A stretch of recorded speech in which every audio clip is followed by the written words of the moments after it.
नमस्कार दोस्तों, स्वागत है आपका friends at preparation YouTube channel पर। और इस चैनल पर मैं लेके आता हूं आपके लिए करंट अफेयर जनरल स्टडी से रिलेटेड ये वीडियो, जिसमें मैं बात करता हूं किस तरह से आप कॉम्पिटिटिव एग्जाम की प्रिपरेशन कर सकते हैं और किस तरह से आप क्वेश्चन को अटेम्प्ट कर सकते हैं अगर हम बात करें जनरल स्टडी और करंट अफेयर की। ये वो क्वेश्चन मैं लेके आता हूं जो कि प्रीवियस ईयर में पूछे गए हैं आपसे या फिर आपसे पूछे जा सकते हैं। तो क्वेश्चन को आप प्रैक्टिस के लिए यूटिलाइज कर सकते हो और लास्ट में कमेंट करके अपना स्कोर जरूर मेंशन करिए कि आप कितना स्कोर कर पा रहे हैं। अगर आप 70-80% सही आंसर दे पा रहे हैं, इट मीन्स आपकी प्रिपरेशन बहुत अच्छी चल रही है। अगर कहीं मिस्टेक होती है तो क्वेश्चन को ध्यान से देखिए और ध्यान से पढ़िए और खास तौर पे एक्सप्लेनेशन को ध्यान से रीड करिए और समझिए, और इस हिसाब से आप अपनी प्रिपरेशन को बूस्ट कर सकते हैं मेरे साथ। ठीक है, चलिए फिर स्टार्ट करते हैं फर्स्ट क्वेश्चन के साथ। With reference to the Turtle Surveillance Alliance, consider the following statements. Your options are, आपके पास इस क्वेश्चन के अंदर टर्टल सर्वेलेंस अलायंस के बारे में पूछा जा रहा है कि ये टर्टल यानी कि कछुए के बारे में पूछा जा रहा है, इनके सर्वाइवल के बारे में आपसे पूछा जा रहा है। और यहाँ आपके पास दो स्टेटमेंट दे दिए गए हैं, ये फर्स्ट स्टेटमेंट है और ये सेकंड स्टेटमेंट है। और आपसे पूछा जा रहा है which of the statement given above are correct. तो हमें करेक्ट स्टेटमेंट क्या है, हमें ये आइडेंटिफाई करना है इन दोनों स्टेटमेंट के अंदर। फर्स्ट स्टेटमेंट में बोला जा रहा है it aims to exclusively address the Asian turtle crisis. Asia के अंदर टर्टल से रिलेटेड जो क्राइसिस क्रिएट हो रही है उसको डील करने के लिए, उसे एड्रेस करने के लिए ये काम किया जा रहा है इसके अंदर। स्टेटमेंट 2 में आपसे बोला जा रहा है India is the member of the turtle survival alliance, कि हमारी कंट्री टर्टल सर्वाइवल अलायंस की मेंबर है हमारी कंट्री, ये बोला जा रहा है। ये दो स्टेटमेंट है। अब आप अटेम्प्ट कर लीजिए आपके हिसाब से करेक्ट आंसर क्या है। Your options are, option A first correct है सिर्फ, ऑप्शन बी में बोला जा रहा है सेकंड करेक्ट है, ऑप्शन सी में आपसे बोला जा रहा है बोथ 1 2 दोनों ही स्टेटमेंट करेक्ट है, और ऑप्शन डी में आपसे बोला जा रहा है नाइदर 1 नॉट 2, इट मींस दोनों ही स्टेटमेंट गलत है। आपके अकॉर्डिंग करेक्ट आंसर क्या है, क्वेश्चन को अटेम्प्ट करिए। तो इस क्वेश्चन का जो करेक्ट आंसर है ऑप्शन बी। बी का मतलब ये हुआ कि सेकंड स्टेटमेंट जो है सिर्फ वही करेक्ट है, यानी कि हमारी कंट्री यानी इंडिया जो है ये टर्टल से रिलेटेड जो ऑर्गेनाइजेशन है, यानी कि आप ये बोल सकते हैं India turtle conversion action network, ठीक है, यानी कि हमारी कंट्री टर्टल से रिलेटेड जो इंस्टीट्यूशन है international union for conservation of nature, ठीक है, इसका पार्ट है हमारी कंट्री, यानी कि ऑप्शन जो बी है हमारा बिल्कुल करेक्ट हो गया। और हमारी कंट्री ने ही इसके टर्टल के यानी कछुए के सेव के लिए, उनके प्रजाति को बचाए रखने के लिए एक हमारी कंट्री में एक ऐप भी लॉन्च किया गया है। इस ऐप के बारे में भी आपको पता आना चाहिए जिसका नाम है कुरमा। ठीक है, ये तो सेकंड स्टेटमेंट की मैंने बात करी। अब आते हैं फर्स्ट स्टेटमेंट में।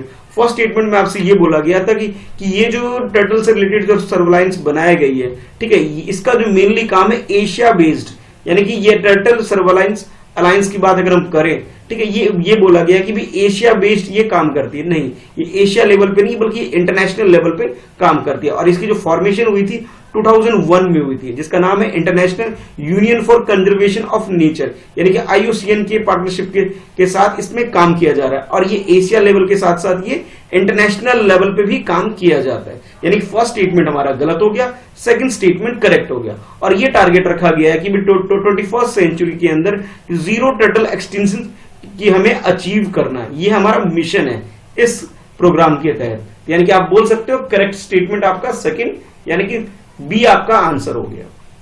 अब देखते हैं नेक्स्ट क्वेश्चन। नेक्स्ट क्वेश्चन में आपसे बोला जा रहा है with reference to the electronics, electronics से रिगार्डिंग में आपसे क्वेश्चन पूछे जा रहे हैं। ठीक है, तो यहां आपके पास दोबारा से दो स्टेटमेंट है, ये फर्स्ट स्टेटमेंट है, ये सेकंड स्टेटमेंट है। पूरा क्वेश्चन रीड करते हैं। With reference to the electronic manufacturing cluster, जिसे शॉर्ट में EMC बोला जा रहा है, scheme, consider the following statement. Statement 1 में आपसे बोला जा रहा है the scheme has been launch by the ministry of commerce and industry, यानी कि जो इलेक्ट्रॉनिक मैन्युफैक्चरिंग क्लस्टर से रिगार्डिंग में ये है कि इससे रिलेटेड जो स्कीम जिसे लॉन्च किया है उसे मिनिस्ट्री ऑफ कॉमर्स और इंडस्ट्री ने से लॉन्च किया है। स्टेटमेंट 2 में आपसे बोला जा रहा है द स्कीम प्रोवाइड असिस्टेंस, ये स्कीम क्या करती है, असिस्टेंट प्रोवाइड करती है for setting up the green field EMC only, यानी कि जो ग्रीन फील्ड EMC है उसको ही सेटअप करने के लिए ये असिस्टेंट प्रोवाइड करती है। तो ये दो स्टेटमेंट है आपके पास। अब आपको ये बताना है करेक्ट स्टेटमेंट कौन सा है। ठीक है, तो ऑप्शन ए में आपसे बोला जा रहा है फर्स्ट स्टेटमेंट करेक्ट है, बी में आपसे बोला जा रहा है सेकंड स्टेटमेंट करेक्ट है, सी में आपसे बोला जा रहा है बोथ 1 2 दोनों ही स्टेटमेंट करेक्ट है, और डी में आपसे बोला जा रहा है नाइदर 1 नॉट 2, इट मींस दोनों ही स्टेटमेंट गलत है। तो करेक्ट स्टेटमेंट क्या है, क्वेश्चन को अटेम्प्ट करिए। अगर हम बात करें ईएमसी यानी कि इलेक्ट्रॉनिक मैन्युफैक्चरिंग क्लस्टर, तो इसके रिगार्डिंग जो करेक्ट स्टेटमेंट यहां पे हमारा कोई सा भी नहीं है, यानी कि दोनों ही स्टेटमेंट गलत है। अब गलत क्यों है ये समझ लेते हैं। इसे ministry of electronic and information technology ने इसे लॉन्च किया है, यानी कि जो आपको क्वेश्चन में ये दिया गया कि इंडस्ट्री एंड कॉमर्स मिनिस्ट्री ने इसे लॉन्च किया, ये गलत है। इसे ministry of electronic and information technology ने इसे लॉन्च किया, और ये स्कीम जो आई थी वो 2012 के अंदर आई थी। इट मींस ये हुआ कि भी फर्स्ट स्टेटमेंट हमारा गलत हो गया। और इस स्कीम का जो ऑब्जेक्टिव है, जो मेन काम है इस स्कीम का, वो ये है कि हमारी कंट्री के अंदर वर्ल्ड क्लास लेवल का एक इंफ्रास्ट्रक्चर क्रिएट करना, ताकि इन्वेस्टर को अट्रैक्ट किया जा सके इस फील्ड के अंदर। ठीक है, ये मेन पर्पस है इस स्कीम का। यानी कि फर्स्ट स्टेटमेंट तो समझ में आ गया, वो गलत है।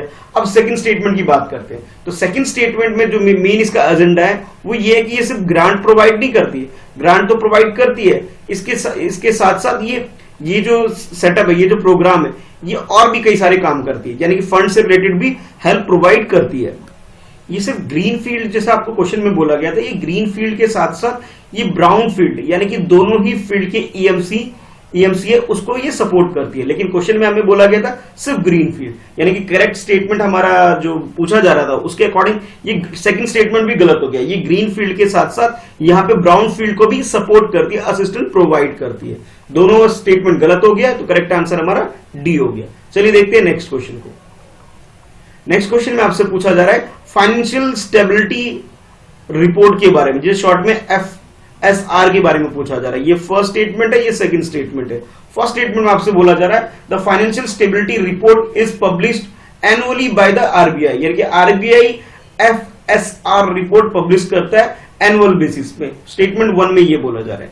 स्टेटमेंट 2 में आपसे ये बोला जा रहा है it assess the resilience of the financial sector through the stress test. Stress test को कंडक्ट करके ये क्या करती है कि भी जितनी भी फाइनेंशियल सेक्टर है उसके अंदर रिसाइलेंस, यानी कि एक तरह से फ्लेक्सिबिलिटी को मैच करने की कोशिश की जाती है। ठीक है, तो उसको जांचने के लिए ये स्ट्रेस टेस्ट कंडक्ट करती है। तो ये दो स्टेटमेंट हो गए आपके पास। अब आपको ये बताना है कि करेक्ट स्टेटमेंट क्या है।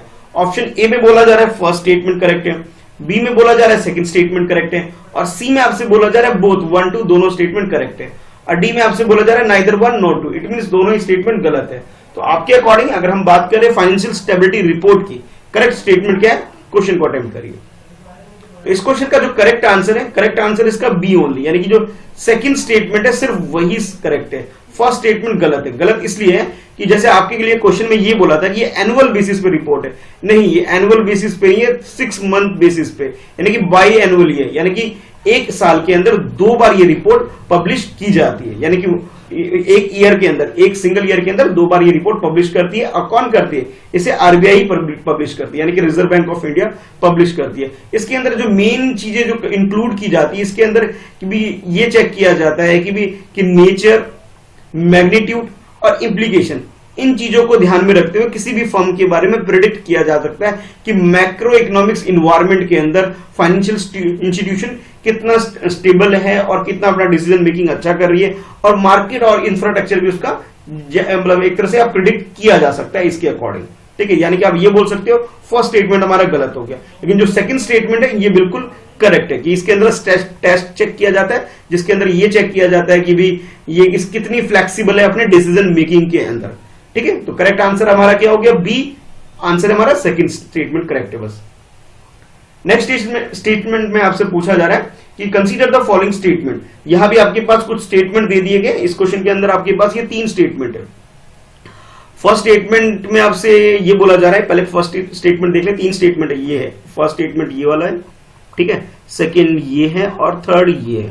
फर्स्ट स्टेटमेंट में बोला जा रहा है the elected member of the house voluntary give up the membership to the political party on whose ticket is elected. यानी कि आप ये समझ गए होंगे पॉलिटिकल पार्टी की बात की जा रही है, यानी कि पॉलिटिक्स से ये क्वेश्चन है, पॉलिटी से ये क्वेश्चन पूछा जा रहा है कि किसी भी हाउस के अंदर, यानी कि लोकसभा या राज्यसभा, किसी की भी बात कर सकते हैं हम, किसी भी हाउस के अंदर अगर कोई मेंबर को टिकट दिया जाता है और वो इलेक्ट हो जाता है, यानी कि वो इलेक्शन जीत जाता है, तो उसके बारे में पूछा जा रहा है कि भाई वो अपनी इस चीज को वॉलंटरी गिव कर दे सकता है अपनी पार्टी को। फर्स्ट स्टेटमेंट में ये बोला जा रहा है। सेकंड स्टेटमेंट में बोला जा रहा है वोटिंग अगेंस्ट और abstaining from the voting contrary to the whip issued. यानी कि जब भी कोई पार्टी विप यानी कि विप जब जारी करती है, इशू करती है, उसके अगेंस्ट में वोट करने से रिलेटेड ये सेकंड स्टेटमेंट बोला जा रहा है। और थर्ड स्टेटमेंट में आपसे बोला जा रहा है elected member goes out of his party as a result of the merger of 1/3 elected member of the party and another party.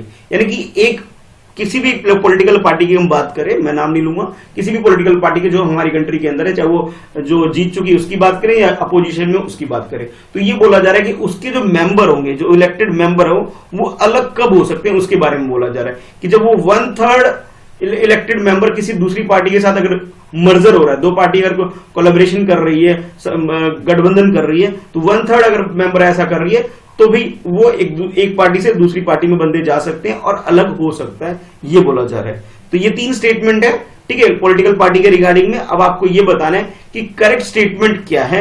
अगर हम बात करें 10th शेड्यूल के अंदर, यानी कि हमारी कॉन्स्टिट्यूशन के अंदर जो 10th शेड्यूल है उसके अकॉर्डिंग आपको बताना है कि करेक्ट स्टेटमेंट क्या है। ऑप्शन ए में आपसे बोला जा रहा है फर्स्ट स्टेटमेंट करेक्ट है, बी में आपसे बोला जा रहा है फर्स्ट और सेकंड दोनों स्टेटमेंट करेक्ट है, और सी में आपसे बोला जा रहा है second and third statement correct है, यानी ये दोनों स्टेटमेंट करेक्ट है। और डी में आपसे बोला जा रहा है ये तीनों स्टेटमेंट फर्स्ट सेकंड थर्ड तीनों स्टेटमेंट करेक्ट है। यानी पार्टी को एक कोई भी पार्टी के अंदर कोई भी एमएलए है, एमपी एमएलए है, तो वो एक पार्टी से चेंज करके जब दूसरी पार्टी में जाता है, ठीक है, उसके रिगार्डिंग में आपसे मेनली ये क्वेश्चन है और ये 3 स्टेटमेंट आपको दे दिए गए। चलिए क्वेश्चन को अटेम्प्ट करिए। तो इस क्वेश्चन का पहले जो करेक्ट आंसर उसकी बात कर लेते हैं। करेक्ट आंसर इसका बी हो जाएगा, यानी फर्स्ट और सेकंड स्टेटमेंट करेक्ट है। अच्छा, अब आपको पता होगा कि 1985 के अंदर हमारी कॉन्स्टिट्यूशन में एक अमेंडमेंट आया था और ये जो अमेंडमेंट था ये 52nd अमेंडमेंट था। इस अमेंडमेंट के तहत ये था कि पहले ये बहुत ज्यादा टेंडेंसी थी कि कोई भी पार्टी जब गवर्नमेंट फॉर्म कर लेती थी, ठीक, गवर्नमेंट बना ली, ठीक है, अगर किसी भी जो एमएलए या एमपी की अगर बात करें कि अगर उसे अगर अच्छी पोस्ट ना मिली, कोई मिनिस्ट्री नहीं मिली अच्छी खासी, तो वो लोग क्या करते थे, विड्रॉ कर लेते थे। और जब विड्रॉ कर लेते थे गवर्नमेंट जो स्टेबल नहीं रह पाती थी, इस वजह से इसे लाना मतलब मैंडेटरी हो गया था उस टाइम, ठीक है, यानी कि इसको एंटी डिफेक्शन लॉ को लाना मैंडेटरी हो गया था। यानी कि कोई भी मेंबर किसी भी पार्टी का ऐसे छोड़ करके नहीं जा सकता, अगर वो जाता है तो उसको डिस्क्वालीफाई कर दिया जाएगा पार्टी से, ये प्रोविजन रखा गया था। और साथ ही साथ ये भी रखा गया था कि भी उसके अंदर ये भी रखा गया था कि अगर कोई भी पार्टी के अगर 2/3 से ज्यादा अगर मेंबर किसी पार्टी को छोड़कर दूसरी पार्टी में जाना चाहती है, तब उसे डिस्क्वालिफिकेशन, यानी कि उसे अब यूं कह सकते हैं कि उसे अलग नहीं किया जा सकता, उसे डिस्क्वालीफाई नहीं किया जा सकता है।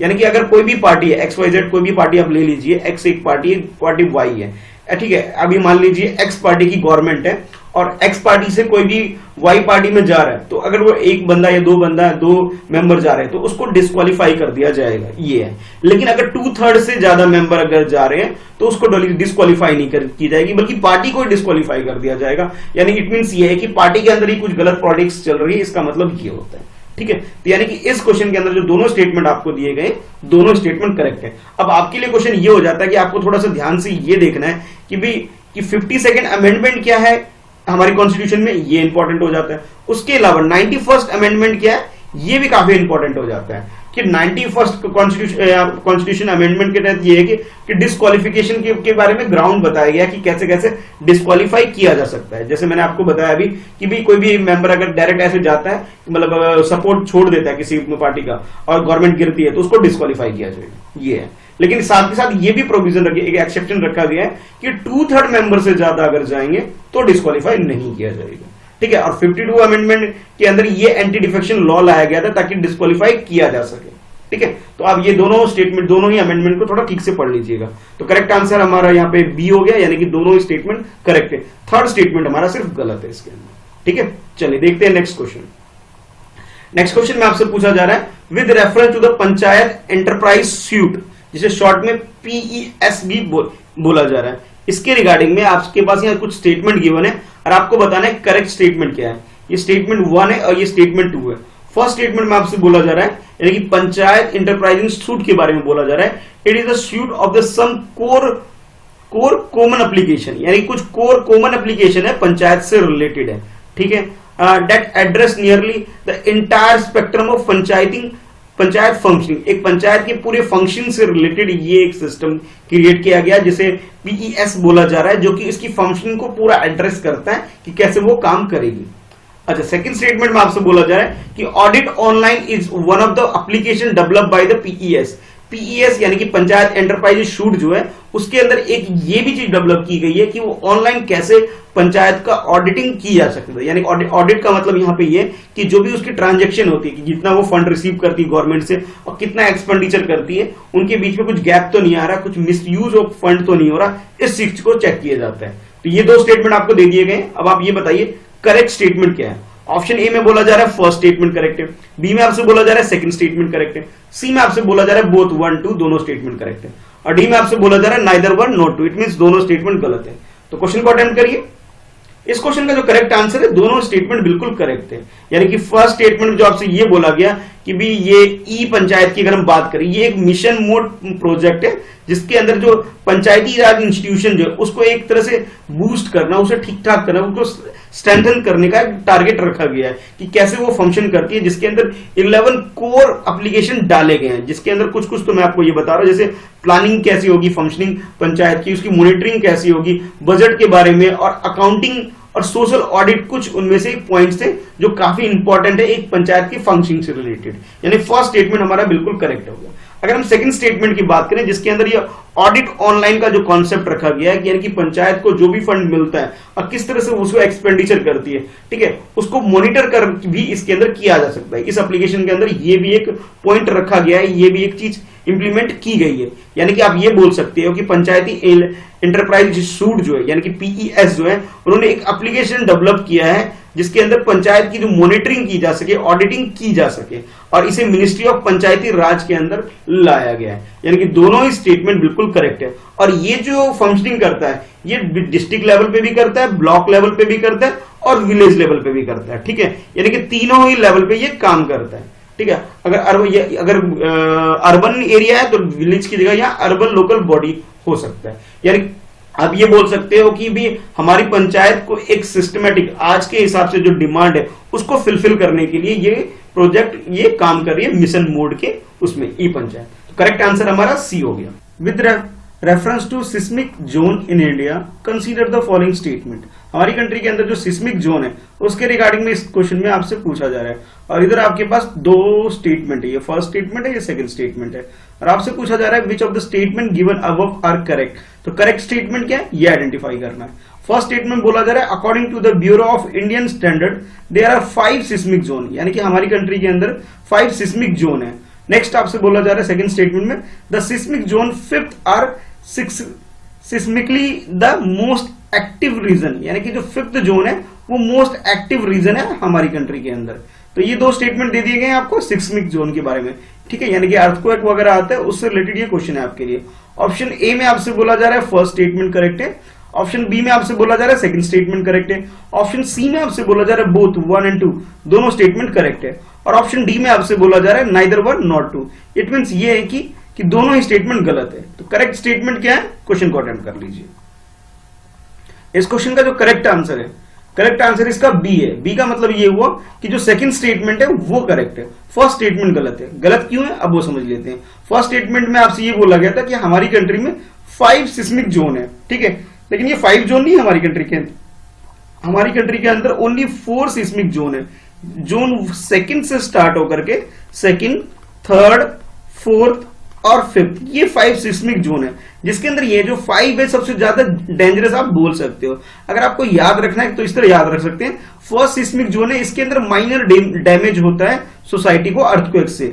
सेकंड सिस्मिक जोन है, इसमें मॉडरेट होता है यानी थोड़ा लेवल हाई हो जाता है, और फोर्थ सिस्मिक जोन है, इसमें मेजर डैमेज होता है। यानी कि आप ये कह सकते हो सिस्मिक जोन 4 ऑनवर्ड हमें नुकसान होना स्टार्ट हो जाता है। और 5th सिस्मिक जोन है, इसके अंदर ये बहुत मेजर फॉल्ट होता है हमारे सिस्टम में, और बहुत तरह से हमें लॉस होता है, ह्यूमन बींग्स का भी लॉस होता है, और हमारी प्रॉपर्टी वगैरह भी बहुत ज्यादा डैमेज होती है। तो यानी कि आप ये बोल सकते हो कि हमारी कंट्री के अंदर कि फर्स्ट सिस्मिक जोन को छोड़ के सेकंड, थर्ड, फोर्थ और 5th सिस्मिक जोन है, और इसको जो मॉनिटर करने का जो काम करती है हमारी कंट्री के अंदर ब्यूरो ऑफ इंडियन स्टैंडर्ड इसे काम करती है, जिसे शॉर्ट में BICV बोला जाता है, ठीक है। ये डिसाइड करती है कि कौन सा एरिया हमारी कंट्री के अंदर अर्थक्वेक से रिलेटेड किस जोन के अंदर आता है। तो आज के लिए आपका ये क्वेश्चन ये रहेगा कि ये BIS के बारे में थोड़ा सा पढ़ना है। स्टैब्लिश्ड कब हुआ था ये आपको बताना है, ठीक है। ये एस्टैब्लिश्ड कब हुआ था। नेक्स्ट नेक्स्ट आप बता सकते हैं स्टैब्लिश्ड के बाद इसके जो चेयरमैन वगैरह कौन है, ठीक है, और ये कौन सी मिनिस्ट्री के अंदर आता है। तो ये छोटे छोटे क्वेश्चन है जो आपको इसके बारे में पता होना चाहिए। अब ये रिसेंटली न्यूज में क्यों है ये थोड़ा सा देख लीजिएगा, क्योंकि अभी आपको पता होगा धीरे धीरे कई सारे स्टेट के अंदर डिफरेंट सिटी के अंदर अर्थक्वेक आ रहे हैं, इस वजह से काफी न्यूज में रहता है ये ऑर्गेनाइजेशन।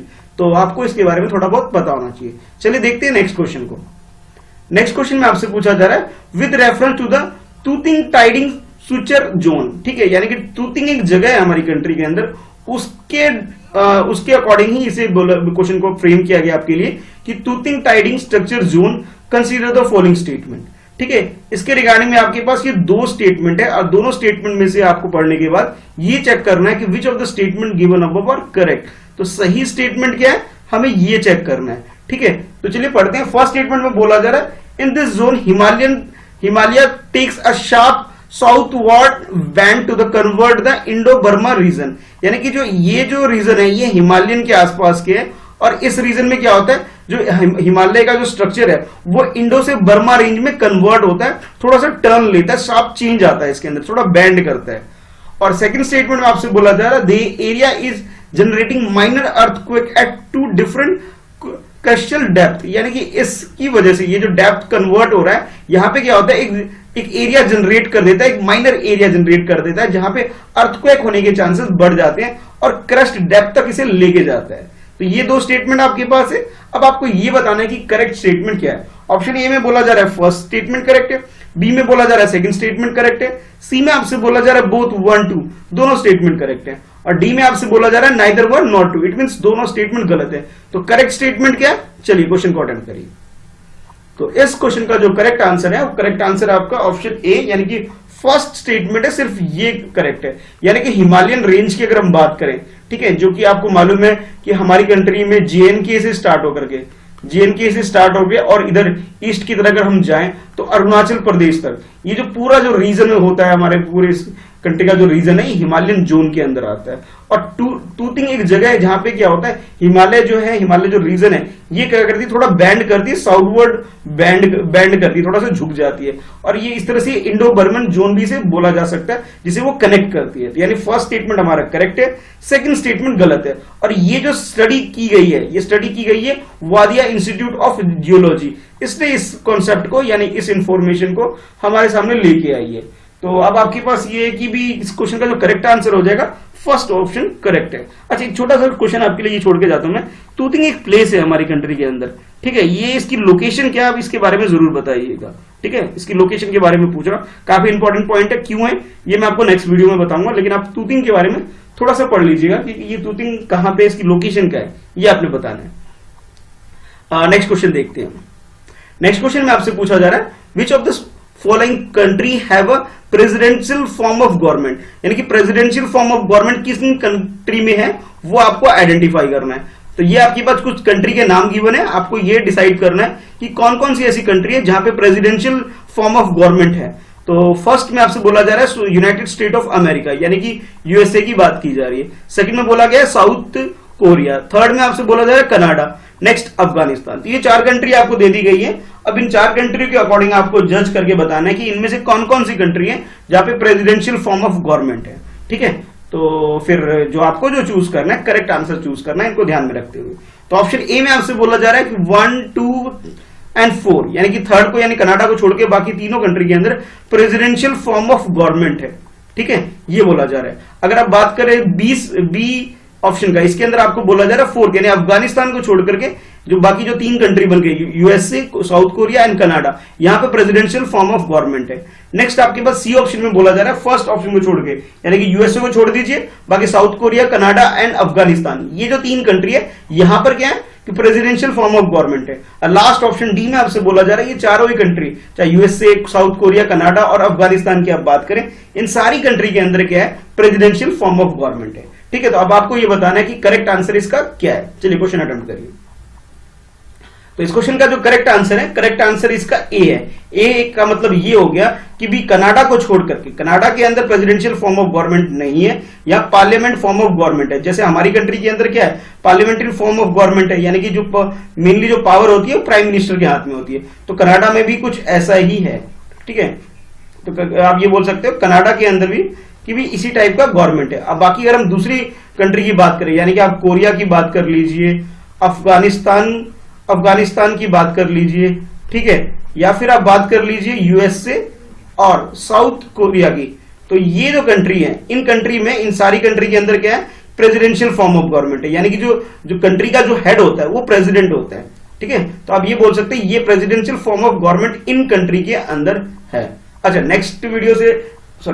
नेक्स्ट क्वेश्चन की तरफ जाने से पहले एक बार इस वीडियो को लाइक जरूर करिए, क्योंकि आप वीडियो देख के चले जाते हैं, लाइक नहीं करते हैं, इसलिए मैं आपको बीच में बोल रहा हूं, ठीक है।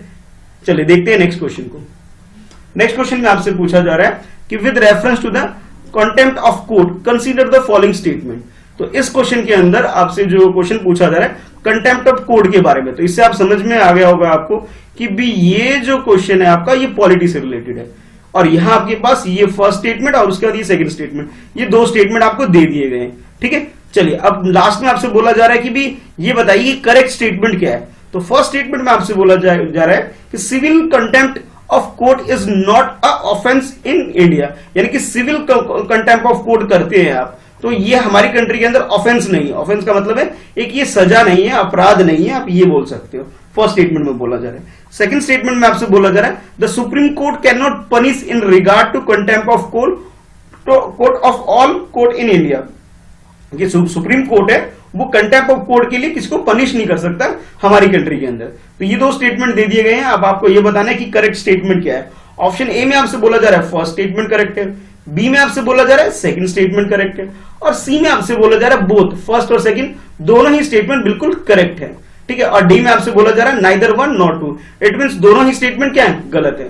तो करेक्ट स्टेटमेंट क्या है, चलिए क्वेश्चन को अटेम्प्ट करिए। तो इस क्वेश्चन का जो करेक्ट आंसर है वो हो जाएगा आपका सेकंड ऑप्शन, यानी कि बी करेक्ट है, यानी कि सेकंड स्टेटमेंट ही सिर्फ करेक्ट है। ऐसा क्यों, अब आप समझ लेते हैं। जैसा फर्स्ट स्टेटमेंट में आपसे बोला गया था कि हमारी कंट्री के अंदर कंटेम्प्ट ऑफ कोर्ट जो है एक ऑफेंस नहीं है, ये बात बिल्कुल गलत है, बल्कि ये स्ट्रिक्टली फॉलो होता है हमारी कंट्री के अंदर। यानी कि आप ये बोल सकते हो कि कंटेम्प्ट ऑफ कोर्ट से रिलेटेड एक एक्ट 1971 में हमारी कंट्री के अंदर आया था, जिसके अंदर ये रेफर किया गया था कि जो भी कोर्ट के जो ऑर्डर होते हैं उसको फॉलो नहीं करता है तो उसे कंटेम्प्ट ऑफ कोर्ट के रूप में उसे पनिश किया जा सकता है, चाहे वो सिविल मैटर हो या फिर क्रिमिनल मैटर हो, दोनों ही मैटर पे। यानी कि सिविल कंटेम्प्ट ऑफ कोर्ट के ऊपर भी पनिश किया जा सकता है, क्रिमिनल कंटेम्प्ट ऑफ कोर्ट के लिए उसके ऊपर भी पनिश किया जाता है। कंटेम्प्ट ऑफ कोर्ट का अगर मीनिंग समझना, एक सिंपल सी मीनिंग इसकी ये होती है कि कोर्ट के किसी भी ऑर्डर को आप डिसओबे करते हो, यानी कि उसको फॉलो नहीं करते हो, चाहे वो कोई जजमेंट हो, डिसीज हो, डायरेक्शन हो, ऑर्डर हो, रिट हो, या कोई भी पोजीशन जो गवर्नमेंट की तरफ से, कोई गवर्नमेंट नहीं, कोर्ट की तरफ से कोई गाइडलाइन आ रही है, आप उसे डिसओबे करते हो, उसको फॉलो नहीं करते हो, तो उसे कंटेम्प्ट ऑफ कोर्ट किया जा सकता है, ठीक है। अब यहाँ पे क्रिमिनल और सिविल में डिफरेंस ये होता है कि सिविल में सिंपल एक ऑर्डर होता है, लेकिन जब हम क्रिमिनल की बात करें तो इसके अंदर कोई ना कोई ऑफेंस के ऊपर पनिशमेंट की बात की जाती है, जिस वजह से रेफर किया जाता है, ठीक है। तो यानी कि आप ये बोल सकते हो जो फर्स्ट स्टेटमेंट हमारा दिया गया था वो गलत था। गलत इसलिए था क्योंकि हमारी कंट्री के अंदर कंटेम्प्ट ऑफ कोर्ट को एक तरह से ऑफेंस ट्रीट किया जाता है, ठीक है। अब हम बात करते हैं सेकंड स्टेटमेंट की। तो सेकंड स्टेटमेंट में ये बोला गया था कि भी ये हमारी कंट्री के अंदर इसे सुप्रीम कोर्ट इसे पनिश नहीं कर सकता, बल्कि सुप्रीम कोर्ट ने क्या किया है, इस पावर को बाकी सब हाई कोर्ट के अंदर 1991 के ऑनवर्ड क्या किया कि हाई कोर्ट के अंदर, सब ऑर्डिनेट कोर्ट के अंदर या ट्रिब्यूनल्स के अंदर अपनी इस पावर को ये डिवाइड कर दिया। यानी कि हमारी कंट्री के अंदर कंटेम्प्ट ऑफ कोर्ट से रिलेटेड जो मैटर जो देखती है वो हाई कोर्ट देख लेती है, सबऑर्डिनेट कोर्ट देखती है, ट्रिब्यूनल कोर्ट्स वगैरह जो देखती हैं, ये सब काम कौन करती है, ये सारी करती है हमारी पूरी इंटायर कंट्री के अंदर।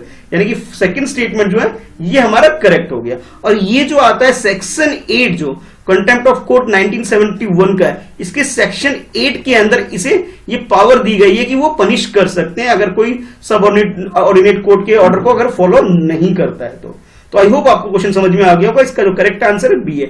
आपके लिए क्वेश्चन ये रहेगा कि आपको क्या करना है कि भी सुप्रीम कोर्ट को तो हर कोई पढ़ लेता है, टॉपिक काफी इंपॉर्टेंट है, लेकिन आपको हाई कोर्ट के बारे में भी पता होना चाहिए, सबऑर्डिनेट कोर्ट क्या है इसके बारे में पता होना चाहिए, एससी, इस एससी का मतलब सुप्रीम कोर्ट है, और यहाँ एससी जो मैं लिख रहा हूं इसे, इसका मतलब है सबऑर्डिनेट कोर्ट है, ठीक है। यानी कि एसयू सबऑर्डिनेट कोर्ट को आप इस तरह लिख लीजिए, ये सबऑर्डिनेट कोर्ट है। और इसके बाद जो ट्रिब्यूनल्स वगैरह होती है इनके बारे में थोड़ा सा पढ़िएगा कि किस आर्टिकल के अंदर इनकी फॉर्मेशन हुई है, ये थोड़ा बेसिक जो टर्म्स हैं आपको इनके बारे में पता होना चाहिए। तो करेक्ट आंसर हमारा बी हो गया।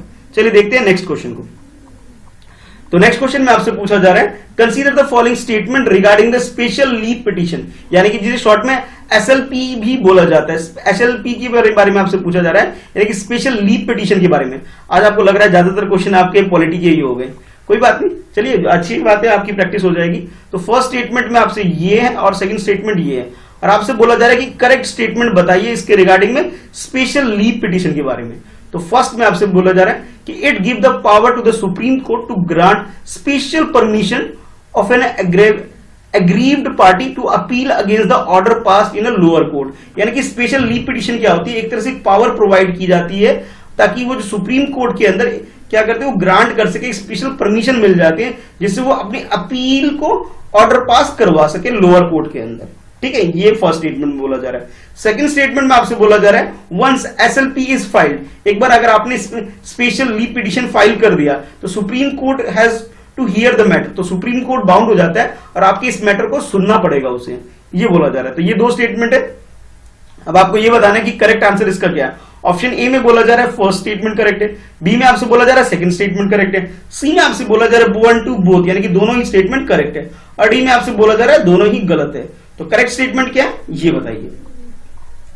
तो इस क्वेश्चन का जो करेक्ट आंसर है, करेक्ट आंसर इसका ये है ऑप्शन ए। ए का मतलब ये हुआ कि अगर हम बात करें स्पेशल लीव पिटीशन की, ठीक है, तो ये पावर प्रोवाइड की जाती है सुप्रीम कोर्ट के द्वारा, ग्रांट की जाती है आर्टिकल 136 के अकॉर्डिंग, जो कि पावर ग्रांट करती है, परमिशन प्रोवाइड करती है लीव को, एग्रीव पार्टी को, कि वो अपने ऑर्डर को पास करा सकती है किसी भी लोअर कोर्ट के अंदर, किसी भी ट्रिब्यूनल के अंदर। ठीक है, ये अपने ऑर्डर को पास करा सकती है, यानी कि जो फर्स्ट स्टेटमेंट हमारा बिल्कुल करेक्ट हो गया।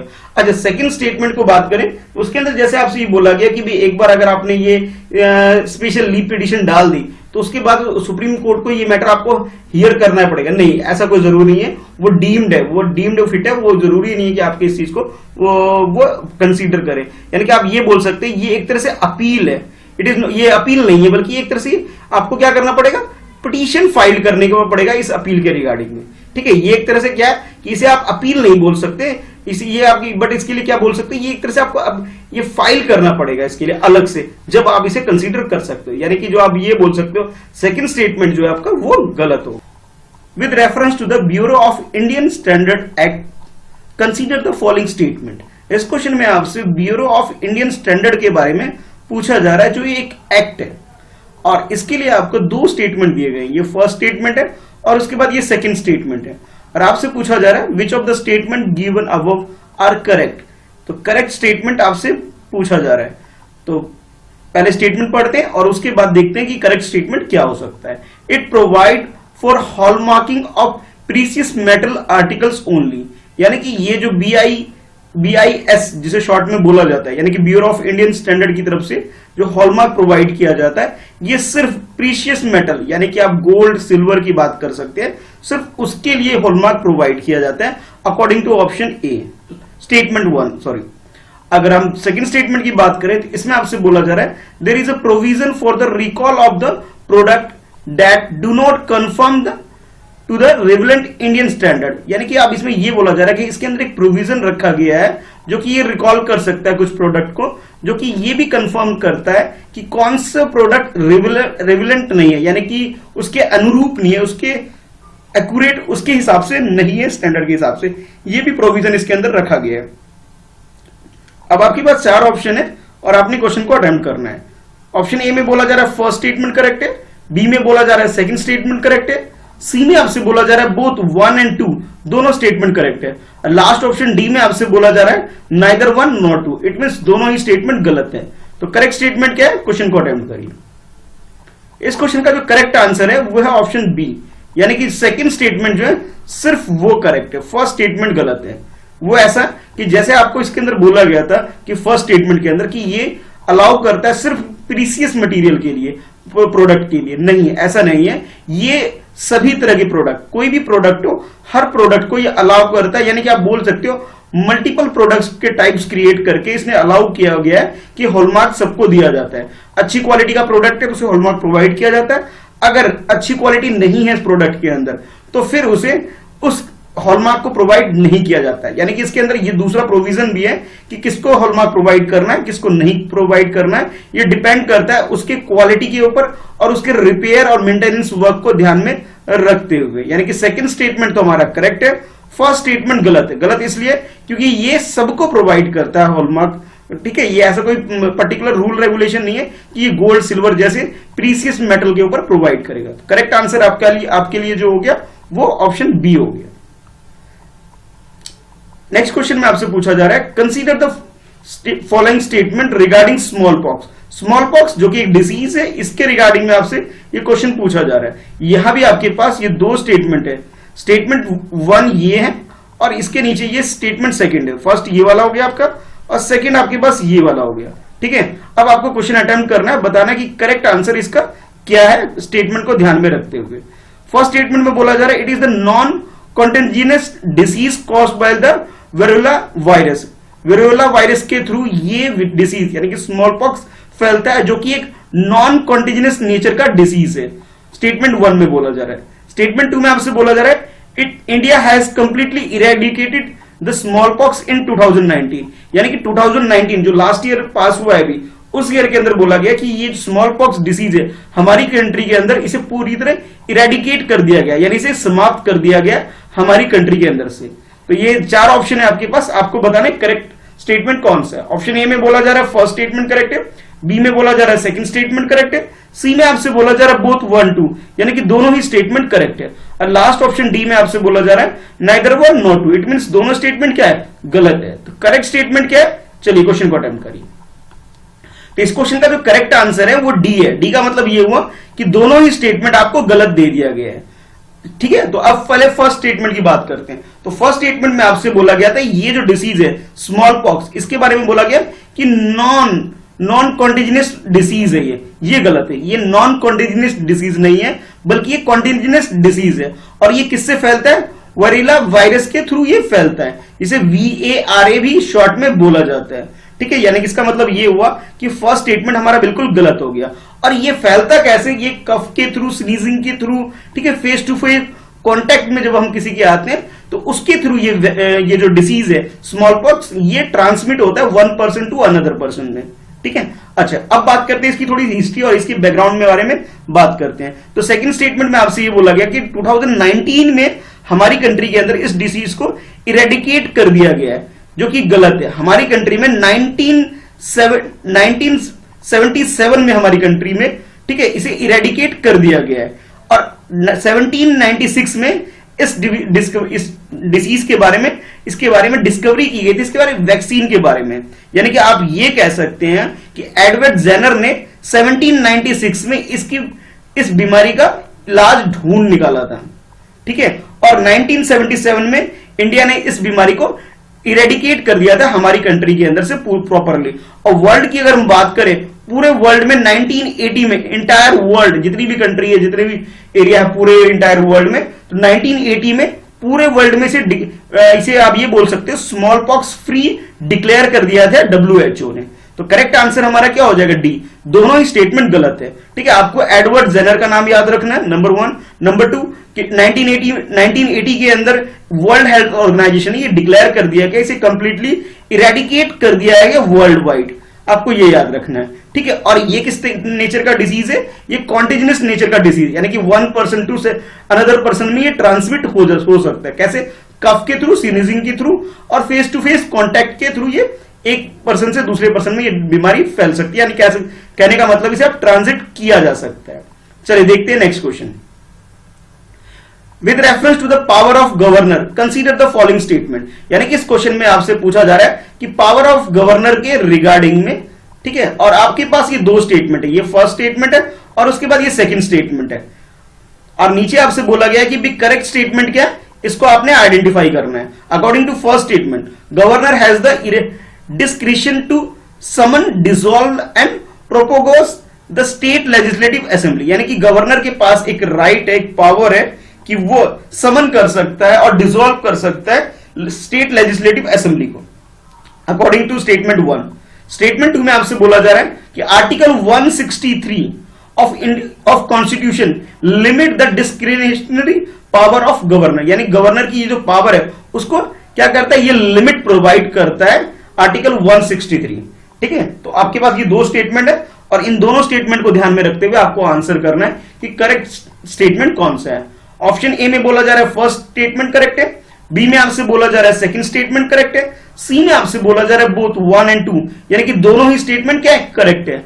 लास्ट ऑप्शन डी में आपसे बोला जा रहा है नाइदर 1 nor 2, इट मींस ये हुआ कि दोनों ही स्टेटमेंट क्या है, गलत है। तो करेक्ट आंसर क्या है, क्वेश्चन को अटेम्प्ट करिए। तो इस क्वेश्चन का जो करेक्ट आंसर है, करेक्ट आंसर इसका बी है। बी का मतलब ये हुआ कि जो सेकंड स्टेटमेंट है सिर्फ वो करेक्ट है, फर्स्ट स्टेटमेंट गलत है। वो कैसे, अब वो समझ लेते हैं। पहले हम बात करते हैं सेकंड स्टेटमेंट की। तो सेकंड स्टेटमेंट के अंदर आर्टिकल 163 का जो फर्स्ट पार्ट है, ठीक है 1, उसके अंदर ये पावर प्रोवाइड की जाती है कि भी गवर्नर के पास एक पावर होती है कि वो अपने माइंड से यानी कि अपने विवेक से ये डिसीजन ले सकता है, अपने और इंडिपेंडेंट माइंड से डिसीजन ले सकता है कि भी सब अपने कोई भी डिसीजन मेकिंग स्किल जो उसके अंदर है वो किसी भी प्रॉब्लम को सॉल्व करने के लिए कोई भी समन्वय वगैरह कुछ भी डिसीजन ले सकता है। ये गवर्नर के पास एक पावर होती है। अच्छा, अगर हम बात करें आर्टिकल 174 की, तो उसमें यह बोला गया कि गवर्नर के पास एक पावर होती है जिसे हम बोलते हैं कि गवर्नर क्या कर सकता है, समन जारी कर सकता है। समन जारी करने का मतलब यह होता है वो किसी को भी बुला सकता है, किसी को भी किसी भी मैटर के लिए किसी भी रिकॉल कर सकता है। लेकिन ये कब करता है, जब लेजिस्लेटिव असेंबली जो होती है वो स्टेट की वो डिसॉल्व हो चुकी होती है, उससे पहले नहीं। ठीक है, ये आपको ध्यान रखना है। यानी कि अगर आप किसी की गवर्नमेंट है तब ये फंक्शनिंग वो नहीं कर सकता, लेकिन जब गवर्नमेंट डिसॉल्व हो जाती है तब ये कर सकता है। तो इसका मतलब ये हुआ कि जो फर्स्ट स्टेटमेंट आपका वो गलत हो गया, ओनली जो सेकंड स्टेटमेंट है वो करेक्ट है। और गवर्नर की बात करें तो वो पूरी तरह जो डिसीजन मेकिंग जो उसकी होती है, जब गवर्नमेंट होती है तो गवर्नर जो एक्ट करता है वो करता है एडवाइस पे, काउंसिल ऑफ मिनिस्टर की, यानी कि स्टेट लेवल पे है तो काउंसिल ऑफ मिनिस्टर की जो भी एडवाइस होती है उसके अकॉर्डिंग ही गवर्नर काम करेगा, अगर हम स्टेट की बात करें तो। इसी तरह आप थोड़ा और ब्राइट कॉन्सेप्ट, अगर थोड़ा ब्रॉड कॉन्सेप्ट अगर आप रखते हैं तो भी इसी तरह आप बोल सकते हैं प्रेसिडेंट किसके उस पर काम करता है, जिस तरह प्रेसिडेंट काम करता है at the advice of council of minister, जो कि कैबिनेट लेवल की जो मिनिस्ट्री होती है उसमें काम करता है। उसी तरह स्टेट लेवल पे क्या होता है, जो काउंसिल ऑफ मिनिस्टर्स होते हैं जो कि सीएम के अंतर्गत होते हैं, उसके एडवाइस के अकॉर्डिंग ही एक्ट करता है गवर्नर। तो करेक्ट आंसर हमारा ऑप्शन बी हो गया, ओनली सेकंड स्टेटमेंट करेक्ट है। अब देखते हैं नेक्स्ट क्वेश्चन। और हाँ, वीडियो को लाइक जरूर करिए अगर आपने अभी तक लाइक नहीं किया है तो, और लास्ट में कमेंट भी करना है आपको कि आपका स्कोर क्या है। इस क्वेश्चन में आपसे पूछा जा रहा है which of the following space proverbs are related to the Mars, यानी कि मार्स से रिलेटेड कौन सा स्पेस प्रोग्राम है, आपको ये बताना है। तो ये कुछ स्पेस प्रोग्राम के नाम आप कह सकते हैं जो आपको दिए गए हैं। अल अमन, फर्स्ट क्या है, अल अमन। सेकंड आपके पास है टाइम वैन गुआन। थर्ड आपके पास है फोवोस। और लास्ट में नेक्स्ट जो आपके पास जो स्पेस प्रोग्राम है वो आपके बारे में बोला है प्री परसेवरेंस। ये फोर्थ है आपके पास। तो ये 4 आपके पास 1 2 ये 3 और ये 4 डिफरेंट स्पेस प्रोब्स है, यानी कि आपसे स्पेस से रिलेटेड लॉन्च जो सैटेलाइट वगैरह जो रिलेटेड जो कुछ जो लॉन्च हुए हैं उसके रिगार्डिंग में प्रोग्राम किए हुए हैं। आपको ये बताना है कि इस कोड को यूज करते हुए कौन सा प्रोग्राम बिल्कुल करेक्ट है। अगर हम बात करें मार्स को रिलेटेड, मार्स जो प्लैनेट है उसको ध्यान में रखते हैं आपको चूज करना है, उससे रिलेटेड कौन कौन सा ठीक है। तो आपके पास जो ऑप्शन है वो इस तरह से है। ऑप्शन ए में बोला जा रहा है फर्स्ट और सेकंड स्टेटमेंट करेक्ट है सिर्फ। बी में आपसे बोला जा रहा है second and fourth statement correct है। और उसके बाद सी स्टेटमेंट में आपसे बोला जा रहा है first second and fourth statement correct है। और लास्ट ऑप्शन डी में आपसे बोला जा रहा है कि सारे ही स्टेटमेंट यानी सारे ही नाम जो आपको दे रखे हैं, प्रोग्राम के नाम जो गिवन है, ये सारे करेक्ट है। तो आपके अकॉर्डिंग करेक्ट आंसर क्या है, क्वेश्चन को अटेम्प्ट कर लीजिए। तो इस क्वेश्चन का जो करेक्ट आंसर है वो है सी। सी का मतलब ये हुआ 1 2 and 4 ये तीनों जो प्रोग्राम स्पेस प्रोग्राम जो लॉन्च हुए थे ये रिलेटेड किससे हैं, ये सारे रिलेटेड है मार्स से, अब सिर्फ थर्ड को छोड़ के। तो थर्ड का मतलब ये हुआ कि फोवोस जो प्रोग्राम था ये मार्स से रिलेटेड नहीं है, बल्कि ये किससे रिलेटेड है, 2 मून्स ऑफ मार्स। मार्स के जो 2 मून है, जैसे हमारे अर्थ के 2 सिंगल मून है, उसी तरह मार्स के 2 मून है। तो उस मून के मतलब मार्स के जो मून है उससे रिलेटेड फोवोस है। बाकी जितने भी हैं यानी कि अल अमन बोल लीजिए, अल अमन जो कि यूनाइटेड अरब एमिरेट यानी कि आप ये बोल सकते हैं यूएई का जो प्रोग्राम है जिसका एक और नाम होप है, ये रिलेटेड किससे है, मार्स से रिलेटेड है। इसके अलावा अगर हम बात करें ताइनवैन 1 की, तो ये चाइना का प्रोग्राम है जो रिसेंटली अभी लॉन्च किया गया है। और नासा की बात करें तो नासा ने परसेवरेंस जो ये प्रोग्राम है ये नासा ने लॉन्च किया है, ठीक है। यानी कि 2020 में जो लॉन्च हुए ये दोनों, ये सारे के सारे क्या है 2020 में लॉन्च हुए गए ये सारे प्रोग्राम से जो कि मार्स की तरफ छोड़े गए।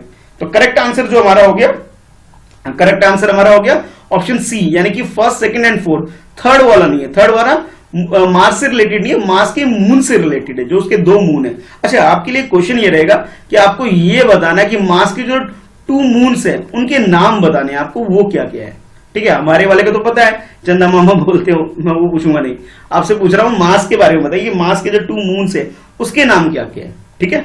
ये आपके लिए क्वेश्चन रहेगा। चलिए देखते हैं नेक्स्ट क्वेश्चन। नेक्स्ट क्वेश्चन में आपसे पूछा जा रहा है with reference to the dare to dream 2.0, ठीक है। ये एक प्रोग्राम है जिससे रिलेटेड आपसे ये क्वेश्चन पूछा जा रहा है कि consider the following statement. Statement 1 ये है और स्टेटमेंट 2 ये वाला है। ये 2 स्टेटमेंट को ध्यान में रखते हुए आपको ये बताना है कि करेक्ट स्टेटमेंट क्या है।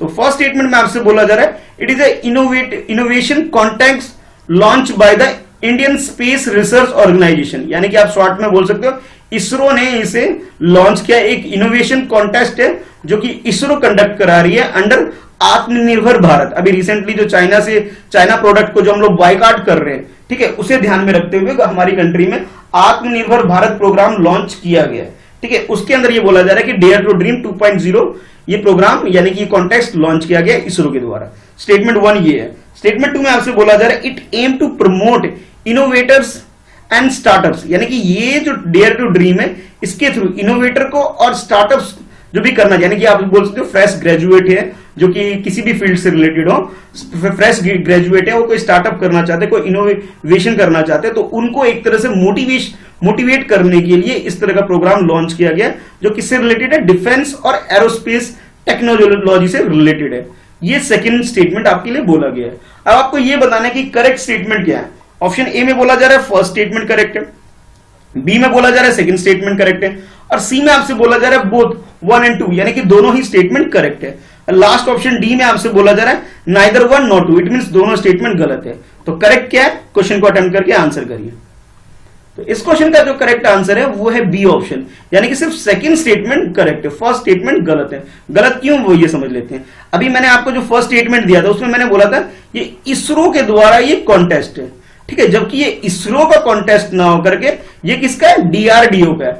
अच्छा, एक क्वेश्चन आपके लिए छोटा सा ये रहेगा, कई बार मैं पूछ भी चुका हूं पहले कि भाई ये इसरो में और डीआरडीओ में क्या डिफरेंस है, ये दोनों अलग अलग क्यों है, या एक जैसा एक के पार्ट है, क्या है, या डिफरेंस है दोनों के बीच में, ये बताना कि भाई क्या, मतलब कई बार कॉन्सेप्ट आपको सिमिलर लगेंगे तो इनमें सिमिलैरिटी क्या है और डिफरेंस क्या है, आपको ये पता होना चाहिए इन दोनों के बारे में। अच्छा, अब ये जो प्रोग्राम लॉन्च किया गया है, ये जो लॉन्च किया है डेयर टू ड्रीम 2.0, ये हमारे कंट्री में जो प्रेसिडेंट थे, ठीक है, यानी कि doctor APJ Abdul Kalam sir जब ये थे, तो इनके जो अभी डेथ एनिवर्सरी थी उस बिहार पर इसे लॉन्च किया गया। यानी कि अभी जो 5th डेथ एनिवर्सरी थी हमारे कलाम सर की, तो उनको ध्यान में रखते हैं, उनके रिस्पेक्ट को मार्क करने के लिए ये कॉन्टेस्ट लॉन्च किया गया था, जिसके अंदर ये बोला गया कि ये जो कंडक्ट कराया जा रहा है ये इसरो के द्वारा नहीं, डीआरडीओ के द्वारा कंडक्ट किया जा रहा है, जिसमें कोई भी अगर इनोवेशन करता है, इनोवेशन के लिए, यानी कि आप ये बोल सकते हैं कोई भी इनोवेटर्स हैं उनके लिए, और जो भी स्टार्टअप्स करना चाह रहे हैं तो उनको भी एक तरह से कैश प्राइज दी जाती है, एक तरह से इनोवेशन के लिए, एक मोटिवेशन रखने के लिए उन्हें, अगर वो कोई स्टार्टअप कंपनी है, ठीक है, अगर वो कंपनी है तो उसे 10 लाख तक का प्राइज दिया जाएगा, अगर वो कोई इंडिविजुअल काम कर रहा है ऐसा तो उसे 5 लाख तक का कैश प्राइज दिया जाएगा विनर्स को। तो ये एक कॉन्टेस्ट है जो कि डीआरडीओ कंडक्ट कर रही है, और किस फील्ड में कर रही है, ये डिफेंस और एरोस्पेस टेक्नोलॉजी के फील्ड में की जा रही है हमारी कंट्री के अंदर। तो करेक्ट आंसर हमारा ऑप्शन बी हो गया, ओनली सेकंड स्टेटमेंट करेक्ट है। Consider the following statement regarding small farmer agribusiness consortium. इस क्वेश्चन के अंदर आपसे एसएफएसी के बारे में पूछा जा रहा है। ये फर्स्ट स्टेटमेंट है, ये सेकंड स्टेटमेंट है, और ये थर्ड स्टेटमेंट है, और आपसे बोला जा रहा है which of the above statement are correct. तो करेक्ट स्टेटमेंट क्या है, हमें ये आइडेंटिफाई करना है। फर्स्ट स्टेटमेंट में बोला जा रहा है SFAC is an autonomous society promoted by the Department of Agriculture, Cooperation and Farmer Welfare। और आपसे सेकंड स्टेटमेंट में बोला जा रहा है कि भी SFAC was established to facilitate agri business ventures by catalyzing private investment through venture capital assistance scheme. और थर्ड स्टेटमेंट में आपसे बोला जा रहा है SFAC is the lead agency for implementing national agriculture market name electronic trading platform. Detail में मैं आपको बताता हूं। फर्स्ट स्टेटमेंट में आपसे ये बोला गया, ये जो सोसाइटी है इसकी जो फॉर्मेशन हुई है उसे प्रमोट करके हुई है ऑटोनोमस सोसाइटी के रूप में, जिसे डिपार्टमेंट ऑफ एग्रीकल्चर के द्वारा इसे काम किया जा रहा है। फर्स्ट स्टेटमेंट में आपसे ये बोला जा रहा है। और सेकंड स्टेटमेंट में आपसे ये बोला जा रहा है कि SFAC जो इसकी जो एस्टेब्लिश्ड है वो एग्रीकल्चर बेस्ड है, यानी कि प्राइवेट इन्वेस्टमेंट के थ्रू किस तरह से असिस्टेंट प्रोवाइड करके काम किया जाना है इसके बारे में डील करता है। और थर्ड स्टेटमेंट में आपसे बोला जा रहा है SFAC ये लीड करती ईनेम मार्केट में। ईनेम का मतलब आप लोग जानते हैं कि इलेक्ट्रॉनिक प्लेटफॉर्म पर फार्मर को एक मार्केट प्रोवाइड करने का एक जरिया है। तो ये तीन स्टेटमेंट है, आपको ये बताना है करेक्ट स्टेटमेंट क्या है। ऑप्शन ए में आपसे बोला जा रहा है फर्स्ट और सेकंड स्टेटमेंट करेक्ट है। बी में आपसे बोला जा रहा है फर्स्ट और थर्ड स्टेटमेंट करेक्ट है। सी में आपसे बोला जा रहा है second and third statement correct है। और डी में आपसे बोला जा रहा है ऑल थ्री स्टेटमेंट 1 2 3 तीनों ही स्टेटमेंट करेक्ट है। तो करेक्ट स्टेटमेंट क्या है ये आपको बताना है। तो चलिए इस क्वेश्चन को अटेम्प्ट करिए। इस क्वेश्चन का जो करेक्ट आंसर है, करेक्ट आंसर इसका डी है। डी का मतलब ये हुआ ये तीनों ही स्टेटमेंट करेक्ट है। अगर हम बात करें इस small farmer agri business coordination की, तो ये एक सोसाइटी के रूप में हमारी कंट्री में इसे स्टैब्लिश किया गया था, जनवरी 1994 के अंदर किया गया था। और इसे जो स्टैब्लिश किया गया था उसे प्राइवेट इन्वेस्टमेंट के through venture capital assistant scheme के तहत इसे स्टैब्लिश किया गया था। ठीक है, ये थोड़ा बेसिक चीज है जिसके बारे में आपको पता होना चाहिए। और ये जो बाद में इसे प्रमोट किया गया था डिपार्टमेंट ऑफ एग्रीकल्चर ने, जो कि ministry of agriculture farmer welfare के अंदर आती है। और इसका जो रजिस्ट्रेशन होता है, रजिस्ट्रेशन इसका हो जाता है कि सोसाइटी रजिस्ट्रेशन एक्ट 1860 के तहत। और मेन फंक्शन जो इस बॉडी का कह ले, इस इंस्टीट्यूशन का जो मेन काम है, मेन काम ये है कि एग्रीकल्चर फील्ड के अंदर, मार्केट फील्ड के अंदर एक तरह से प्रमोशन और डेवलपमेंट का काम होता है। यानी कि जो डेवलपमेंट हो सके एग्रीकल्चर बिजनेस के अंदर, उस डेवलपमेंट को प्रमोट करने के लिए ये काम करती है। और ये फार्मर की ग्रोथ और फॉर्मेशन में, मार्केट फॉर्मेशन में उसे हेल्प प्रोवाइड करती है। अब ये कह सकते हैं ये कुल मिला के क्या करती है, इनकी क्वालिटी को इंप्रूव करती है और इनकी एबिलिटी को भी इंप्रूव करती है। ठीक है, और हाँ, अभी जो रिसेंटली जो ईनेम स्कीम जो लॉन्च हुई है, इसको इंप्लीमेंट करने में भी ये काफी काम कर रही है। यानी कि तीनों ही ऑप्शन जो हमारे, तीनों जो स्टेटमेंट करेक्ट हो गए, यानी करेक्ट ऑप्शन हमारा डी हो जाएगा। चलिए देखते हैं नेक्स्ट क्वेश्चन। नेक्स्ट क्वेश्चन में आपसे पूछा जा रहा है global competitiveness index sometimes seen in the news is published by. आपको ये बताना है ये जो ग्लोबल कॉम्पिटिटिवनेस इंडेक्स ये कौन सी इंस्टीट्यूशन पब्लिश करती है इंटरनेशनल लेवल पे, आपको इसके बारे में बताना है। ऑप्शन ए में आपसे बोला जा रहा है वर्ल्ड बैंक करती है। ऑप्शन बी में आपसे बोला जा रहा है वर्ल्ड इकोनॉमिक फोरम करती है। ऑप्शन सी में आपसे बोला जा रहा है वर्ल्ड ट्रेड ऑर्गेनाइजेशन करती है। और ऑप्शन डी में आपसे बोला जा रहा है इंटरनेशनल मॉनेटरी फंड ये काम करती है। तो ये चार इंटरनेशनल इंस्टीट्यूशन है, इनमें से कौन ग्लोबल कॉम्पिटिटिवनेस इंडेक्स पब्लिश करती है आपको ये बताना है। तो इसका जो करेक्ट आंसर है, करेक्ट आंसर इसका बी है। बी का मतलब ये हुआ कि वर्ल्ड इकोनॉमिक फोरम इस काम को करती है।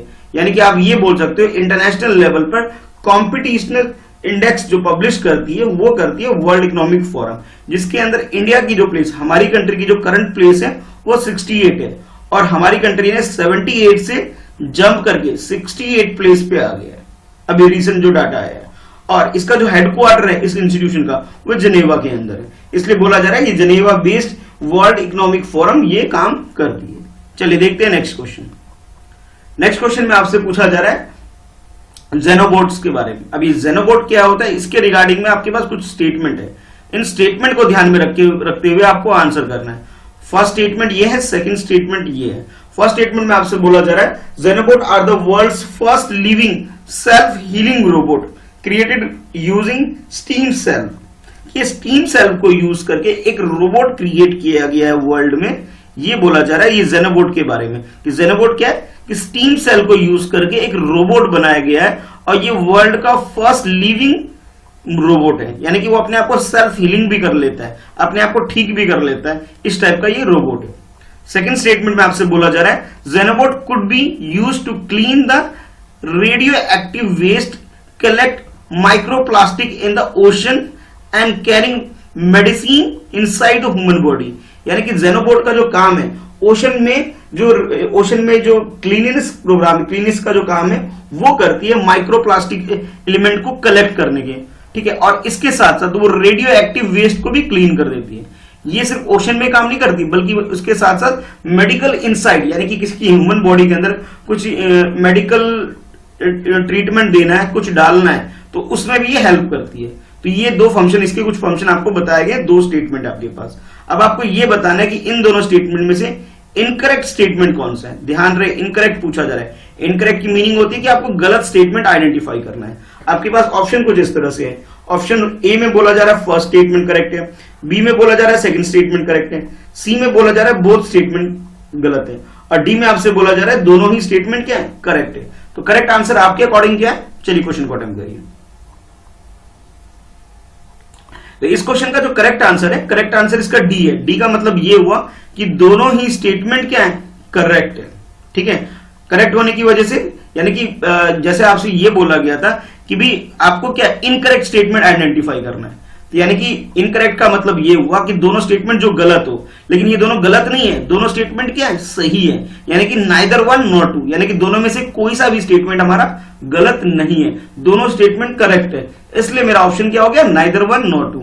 अब डिटेल में जान लेते हैं जेनोबोट के बारे में। तो जेनोबोट का जो फॉर्मेशन हुआ था, ये जैसे आपको क्वेश्चन में ही बता दिया गया कि वर्ल्ड की first living self healing robot है। ये बात बिल्कुल करेक्ट है। और ये फ्रॉग सेल को, सेल जो यूज किया, स्टीम सेल यूज किया गया, फ्रॉग से लिया गया है, ठीक है।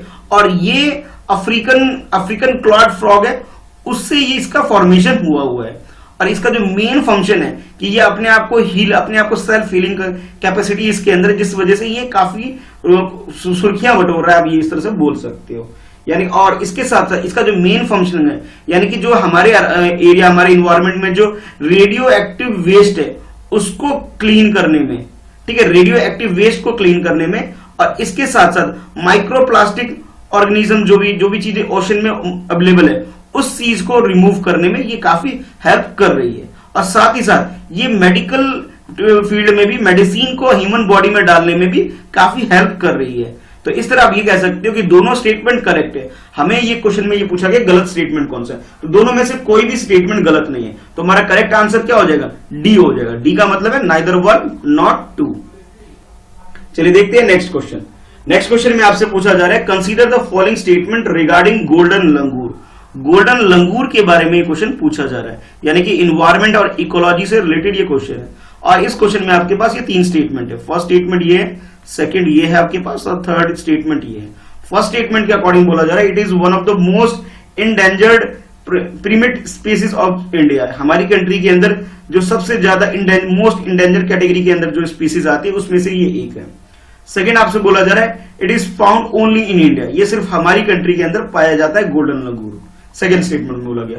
थर्ड स्टेटमेंट में बोला जा रहा है they are listed as in appendix 1 of CITES and schedule 1 of wildlife protection act 1972, यानी कि 1972 के अंदर वाइल्ड लाइफ प्रोटेक्शन एक्ट का जो अपेंडिक्स 1 है उसके अंदर इसे लिस्ट किया गया हुआ है। तो इसके अकॉर्डिंग आपके पास ये कुछ 4 ऑप्शन है, तीनों स्टेटमेंट को ध्यान में रखते हुए आपको ये बताना है कि करेक्ट आंसर आपका क्या है। ऑप्शन ए में आपसे बोला जा रहा है कि फर्स्ट और सेकंड स्टेटमेंट करेक्ट है। ऑप्शन बी में आपसे बोला जा रहा है कि second and third statement correct है। ऑप्शन सी में आपसे बोला जा रहा है ये फर्स्ट और थर्ड स्टेटमेंट करेक्ट है। और लास्ट ऑप्शन डी में आपसे बोला जा रहा है कि तीनों ही स्टेटमेंट करेक्ट है। तो आपके अकॉर्डिंग करेक्ट स्टेटमेंट क्या है ये आपको आइडेंटिफाई करना है। चलिए क्वेश्चन को अटेम्प्ट कर लीजिए। तो इस क्वेश्चन का जो करेक्ट आंसर है ऑप्शन सी है। सी का मतलब ये हुआ जो सेकंड स्टेटमेंट है वो गलत है।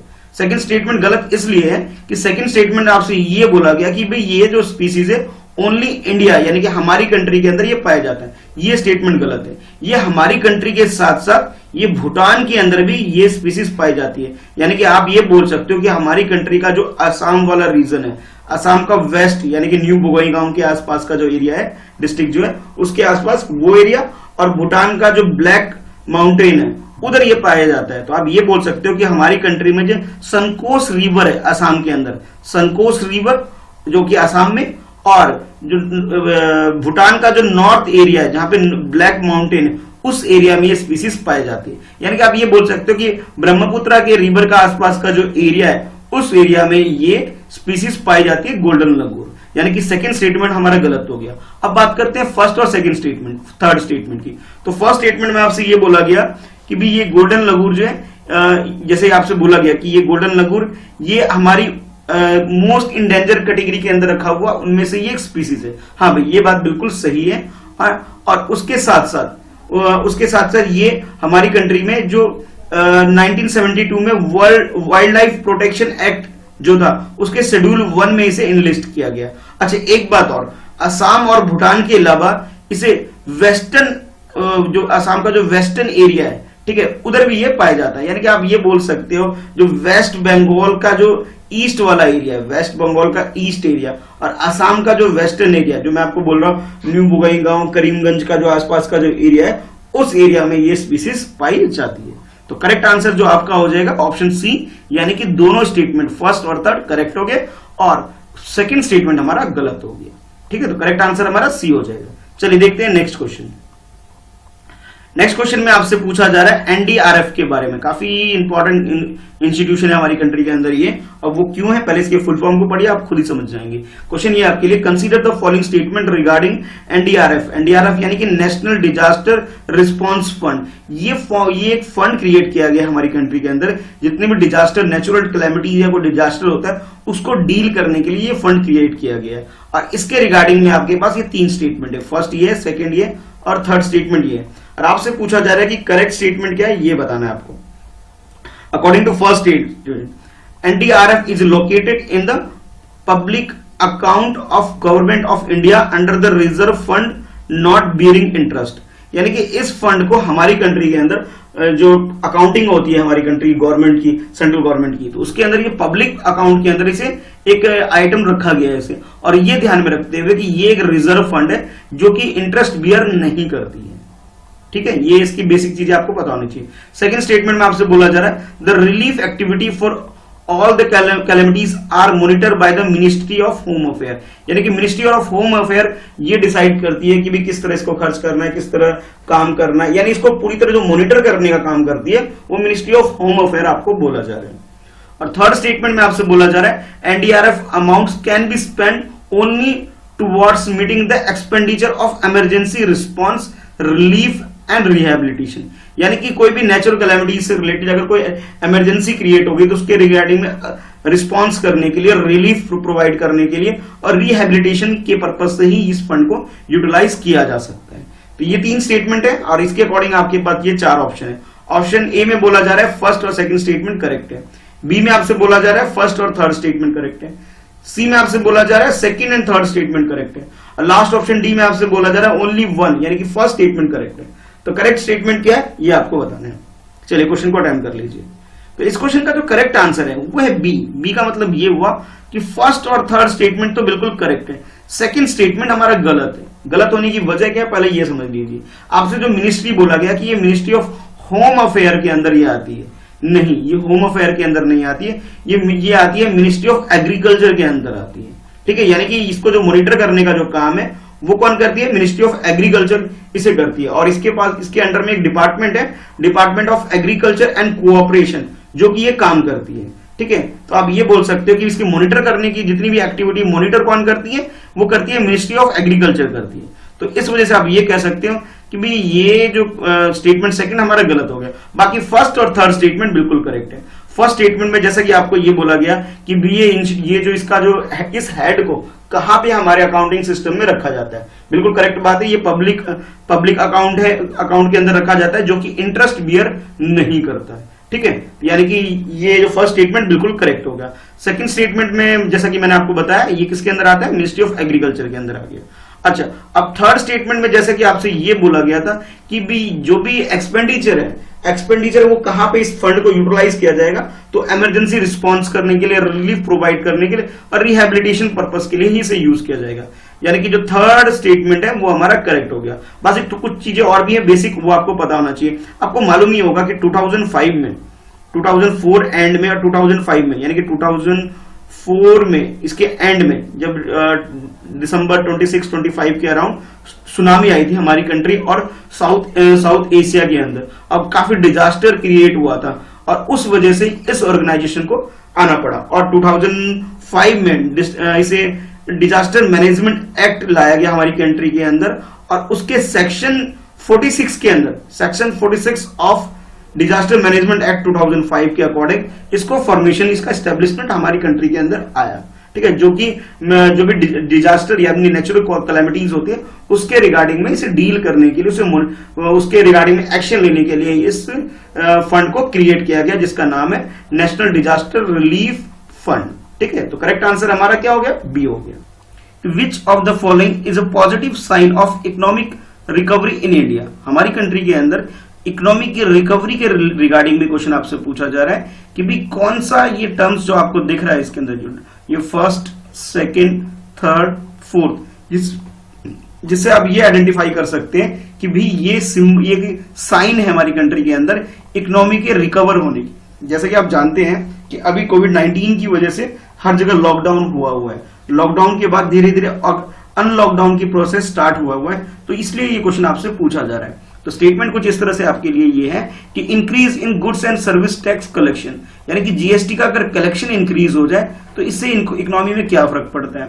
नेक्स्ट आपसे पूछा जा रहा है increase in railway freight traffic, यानी कि रेलवे के पास जो किराया भत्ता जो वगैरह जो ढुलाई का पैसा आता है, ठीक है, उसके बारे में आपसे बोला जा रहा है। थर्ड आपसे बोला जा रहा है डिक्रीज, देखिए सब में इंक्रीज बोला गया, इसमें डिक्रीज बोला जा रहा है। डिक्रीज इन पेट्रोलियम कंजम्पशन, यानी कि पेट्रोल प्रोडक्ट जो होता है उसके कंजम्पशन में अगर डिक्रीज हो रहा है तो ये किस साइन को रिप्रेजेंट करता है। नेक्स्ट है इंक्रीज इन पावर डिमांड, पावर यानी कि इलेक्ट्रिसिटी की बात की जा रही है कि उसकी डिमांड अगर इंक्रीज हो रही है तो ये किस चीज को साइन आपके सामने प्रेजेंट करता है।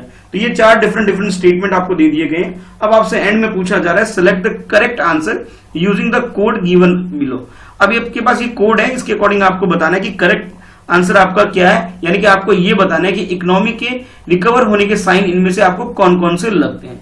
ऑप्शन ए में आपसे बोला जा रहा है फर्स्ट और थर्ड, ऑप्शन बी में आपसे बोला जा रहा है कि third and fourth, option C में आपसे बोला जा रहा है फर्स्ट, सेकंड एंड फोर्थ, यानी कि थर्ड को छोड़ करके, और ऑप्शन डी में आपसे बोला जा रहा है ऑल फोर, यानी 1, 2, 3 एंड 4, ये चारों के चारों साइन आपको लगते हैं इकोनॉमी के रिकवर होने के। तो आपके अकॉर्डिंग करेक्ट आंसर क्या है, क्वेश्चन को अटेम्प्ट कर लीजिए। इकोनॉमी का क्वेश्चन है, चलिए अटेम्प्ट करिए। तो इस क्वेश्चन का जो करेक्ट आंसर है, करेक्ट आंसर इसका सी है। सी का मतलब ये हुआ कि ये तीनों ही साइन फर्स्ट, सेकंड एंड फोर्थ, ये क्या है, ये साइन रिप्रेजेंट करता है कि भाई हमारी इकोनॉमी रिकवर कर रही है आफ्टर कोविड-19 लॉकडाउन के बाद।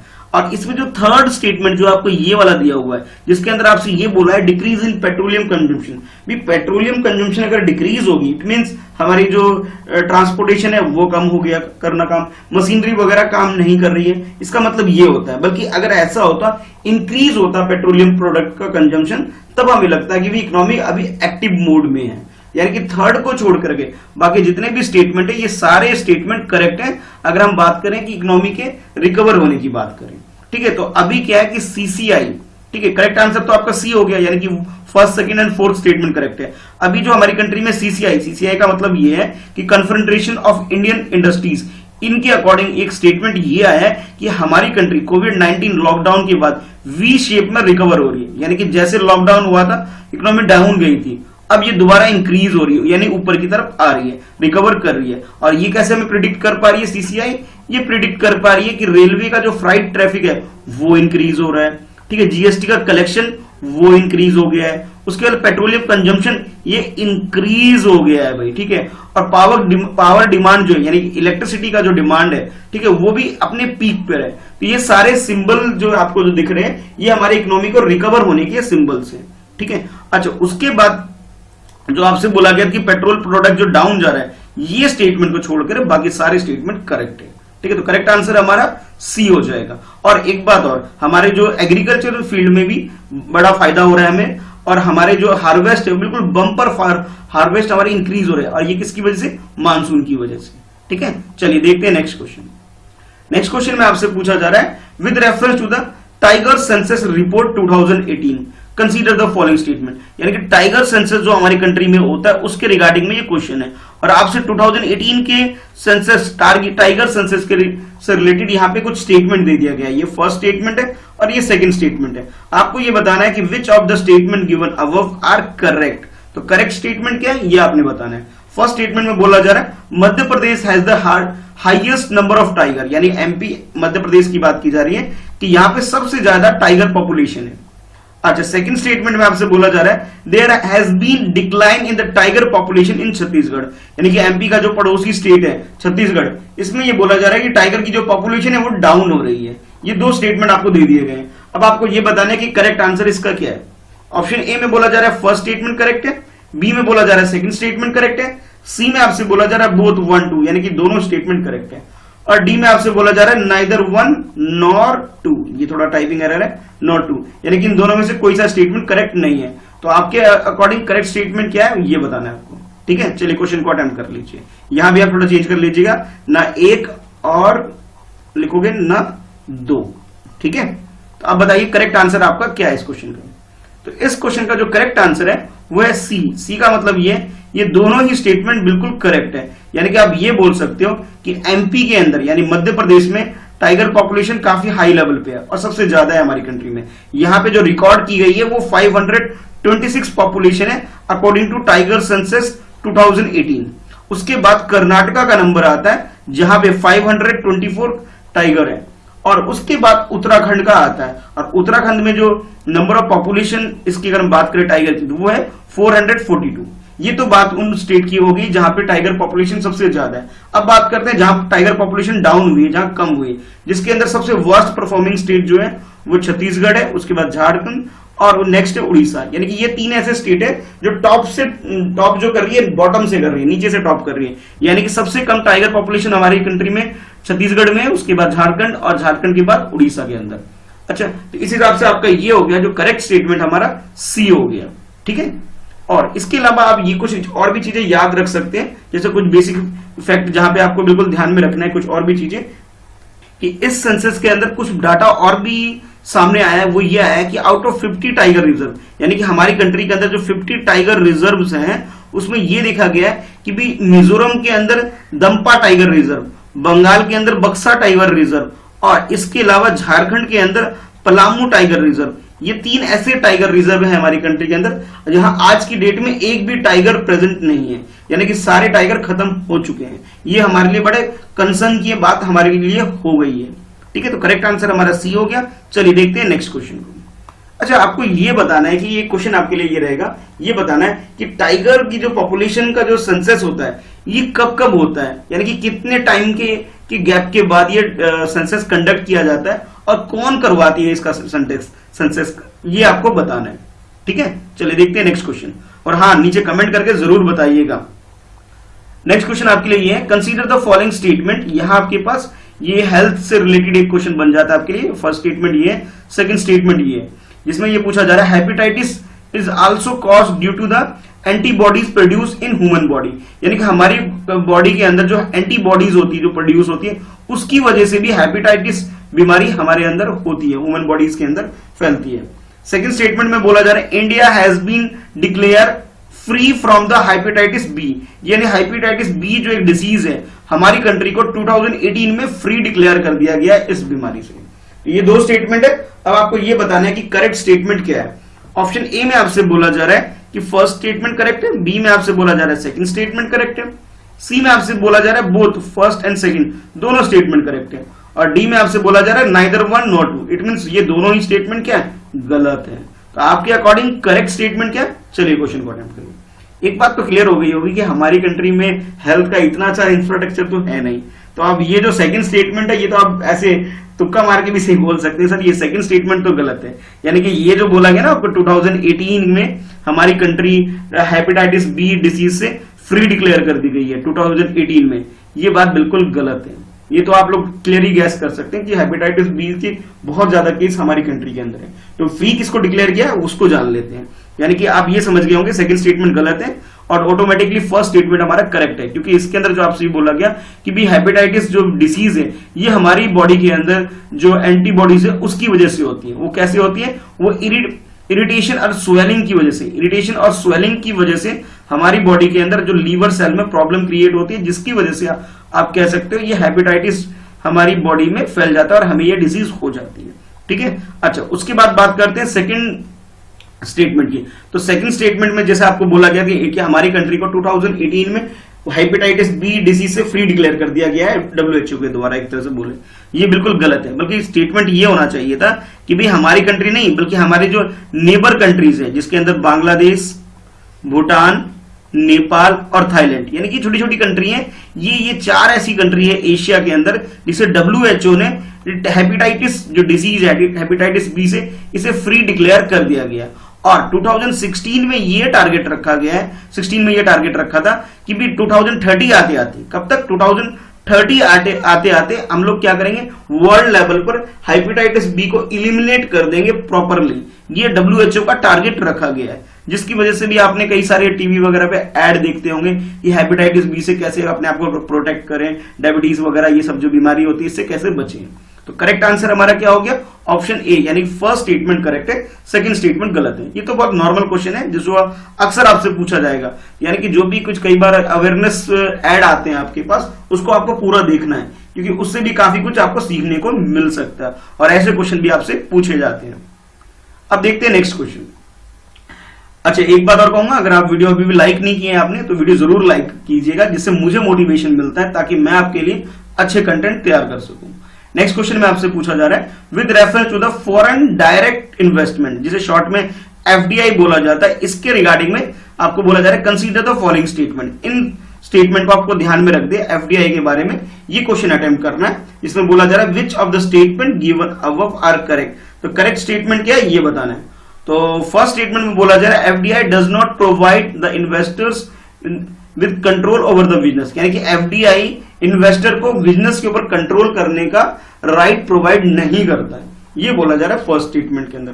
सेकंड स्टेटमेंट में आपसे बोला जा रहा है कि the 100% FDI is permitted under the automatic route in the aviation sector, यानी एविएशन सेक्टर की बात करें, यानी कि जो फ्लाइट वगैरह जो एयर की बात करें हम, उधर ये बोला गया कि 100% FDI परमिट की गई है हमारी कंट्री के अंदर ऑटोमेटिकली।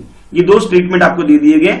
आपसे पूछा जा रहा है करेक्ट स्टेटमेंट क्या है। ऑप्शन ए में बोला जा रहा है फर्स्ट स्टेटमेंट करेक्ट है, बी में बोला जा रहा है सेकंड स्टेटमेंट करेक्ट है, सी में आपसे बोला जा रहा है बोथ 1 2, यानी कि दोनों स्टेटमेंट करेक्ट है, और डी में आपसे बोला जा रहा है नाइदर 1 नॉट 2, इट मींस दोनों ही स्टेटमेंट गलत है। तो करेक्ट स्टेटमेंट क्या है, चलिए क्वेश्चन को अटेम्प्ट कर लीजिए। तो इस क्वेश्चन का जो करेक्ट आंसर है, करेक्ट आंसर इसका डी है। डी का मतलब ये हुआ कि ये दोनों ही स्टेटमेंट गलत है। सबसे पहले बात कर लेते हैं FDI की। तो FDI की मीनिंग जैसे कि आप इकोनॉमी में पढ़ते हुए, FDI का मतलब होता है फॉरेन डायरेक्ट इन्वेस्टमेंट, यानी कि अपनी कंट्री को छोड़कर, यानी कि अपनी कंट्री के बाहर, यानी कि इंडिया की अगर हम बात करें तो इंडिया को छोड़कर बाहर से अगर कोई इंडिया में कोई मनी इन्वेस्ट करता है उसे हम FDI बोलते हैं, ठीक है, जिससे हमारी इकोनॉमी को एक बूस्ट मिलता है। जैसे मैं आपको प्रिपरेशन कराने के लिए वीडियो लेके आता हूं, आपको बूस्ट मिलता है, वैसे आप समझ लीजिए FDI आप क्या करती है, हमारी इकोनॉमी को बूस्ट करती है और हमें फॉरेन से, यानी कि बाहर से जो अमेरिकन डॉलर में करेंसी हमें रिसीव होते हैं, जिससे हम बाकी और इकोनॉमी एक्टिविटी को रन कर पाते हैं। तो FDI आने का हमें बेनिफिट ही होता है, ठीक है। अच्छा, अब दूसरी बात ये करनी है आपको कि जैसे आपको ये बोला गया कि भी ये इन्वेस्टर को, यानी कि जो ये पैसा लगा रहा है उसे कंट्रोल मिलता है नहीं मिलता है, बिल्कुल मिलता है। जब तक वो हमारी कंट्री में अगर इन्वेस्ट कर रहा है, अगर बिजनेस में उसे कंट्रोल ही नहीं मिलेगा तो क्या फायदा, फिर वो इन्वेस्ट ही नहीं करेगा। इट मींस ये हुआ कि भी कि FDI अगर कोई इन्वेस्ट कर रहा है हमारी कंट्री के अंदर तो उसे बिजनेस में कंट्रोल मिलता है, ठीक है। यानी कि फर्स्ट स्टेटमेंट है जो आपको बोला गया कि नहीं मिलता है, ये गलत हो गया। अच्छा, उसके बाद आप बात कर लेते हैं भी कि भी 100% जो आप बोला गया कि 100% इन्वेस्टमेंट अलाउड है FDI एविएशन सेक्टर में, नहीं, एविएशन सेक्टर में 100% अलाउड नहीं है। अगर हम ऑटोमेटिक बात करें तो ऑटोमेटिक इसके अंदर ओनली 49% तक इन्वेस्टमेंट कोई भी कर सकता है। लेकिन ये भी गवर्नमेंट के द्वारा ये बोला गया कि जितनी भी डोमेस्टिक फ्लाइट होती है, ठीक है, यानी कि आप जानते हैं फ्लाइट एक इंटरनेशनल फ्लाइट होती है जो एक कंट्री से दूसरी कंट्री तरफ मूव करने के लिए होती है, लेकिन जितनी भी डोमेस्टिक फ्लाइट है, डोमेस्टिक फ्लाइट में ये बोला गया कि 100% इन्वेस्टमेंट प्रोवाइड, यानी कि इन्वेस्टमेंट कोई भी फॉरेन कंट्री का कोई भी पर्सन इन्वेस्टमेंट हमारी कंट्री के अंदर कर सकता है। तो इसका मतलब ये हुआ कि सेकंड स्टेटमेंट में प्रॉपर स्टेटमेंट आपको करेक्ट नहीं दिया गया था, स्टेटमेंट गलत हो गया। यानी कि आप ये बोल सकते हैं कि फॉरेन इन्वेस्टमेंट अगर कोई करना चाहता है, यानी कि डोमेस्टिक फ्लाइट में तो अलाउड है बट इंटरनेशनल फ्लाइट में अलाउड नहीं है। तो कुल मिला के आप ये बोल सकते हो कि भी NRI या वगैरह जो है, ठीक है, उनको तो अलाउ कर दिया गया है कि भी वो डोमेस्टिक वगैरह में अलाउ कर सकते हैं, लेकिन एक शेड्यूल जो इंटरनेशनल फ्लाइट होती है उसके अंदर अलाउड नहीं है। इट मींस ये हुआ सेकंड स्टेटमेंट हमारा गलत हो गया। चलिए अब देख लेते हैं नेक्स्ट क्वेश्चन को। तो नेक्स्ट क्वेश्चन में आपसे पूछा जा रहा है with reference to the anti defection law. ये काफी न्यूज में रहता है अक्सर, जब भी इलेक्शन वगैरह होगा तब ये न्यूज में अपने आप बन जाता है, यानी कि ये ऐसा क्वेश्चन है जो अक्सर पूछा ही जाता है। इस टॉपिक से रिलेटेड क्वेश्चन हमेशा पॉलिटी में बनता ही बनता है। इलेक्शन का टाइम आएगा, उस टाइम अगर कोई एग्जाम हो रहे हैं तो उसके आसपास अगर कोई एग्जाम शेड्यूल हो गया आपका, तो उस टाइम ये क्वेश्चन आपसे अक्सर पूछा जाता है। तो इसमें भी आपको दो स्टेटमेंट दे दिए गए, ये फर्स्ट स्टेटमेंट है, ये सेकंड स्टेटमेंट है, और आपने बताना है कि करेक्ट स्टेटमेंट क्या है, ये आपको चूज करना है इसके अंदर। ठीक है, चलो एक एक करके स्टेटमेंट देख लेते हैं। फर्स्ट स्टेटमेंट में बोला जा रहा है the anti defection law is not applied when 2/3 member of the legislative party decide to merge with another party. इसका मतलब ये हुआ कि कोई भी मैं एग्जांपल से बताता हूं, सपोज आपके पास एक एक्स पार्टी एक वाई पार्टी है, ठीक है, ये मेजोरिटी में पार्टी है, और इसके 2/3 मेंबर, 2/3 का मेंबर, या मान लीजिए इसके पास टोटल 60 सीट है, ठीक है, और इसके पास मान लीजिए 20 सीट है, यानी कि टोटल हमारे जो टोटल सीट कितनी होगी, 80 सीट है, ठीक है, और गवर्नमेंट बनाने के लिए एटलीस्ट 41 सीट की जरूरत होती है। तो यहां पे 2/3 का मतलब ये हो गया कि भी 2/3 का मतलब ये 40 सीट हो गया, ठीक है। तो इस 60 सीट के अंदर जो भी सीट के अंदर अगर 40 सीट के जो लोग हैं वो अगर किसी दूसरी पार्टी यानी कि वाई पार्टी में मर्ज करना चाह रहे हैं, ठीक है, तो यानी कि अब यहां पे कितनी हो जाएगा, यहां पे अब 60 हो गया, ठीक है, और यहां पे कितना हो जाएगा, अब यहां पे बच गया आपके पास 20 बच जाएगा, यानी कि ये मेजोरिटी में आ जाएगी, ये गवर्नमेंट बना सकती है। तो ये बोला गया कि अगर कोई पार्टी छोड़ के जाता है, ये तो भाई उसे डिस्क्वालीफाई करता है, ये रूल है हमारे यहाँ, लेकिन ये बोला जा रहा है कि अगर 2/3 अगर मेजोरिटी अगर उठकर किसी दूसरी पार्टी के साथ डिसाइड करती है कि ज्वाइन करने के लिए, तो इसे एंटी डिफेक्शन लॉ में अप्लाइड नहीं होता है, ये बोला जा रहा है फर्स्ट स्टेटमेंट के अंदर।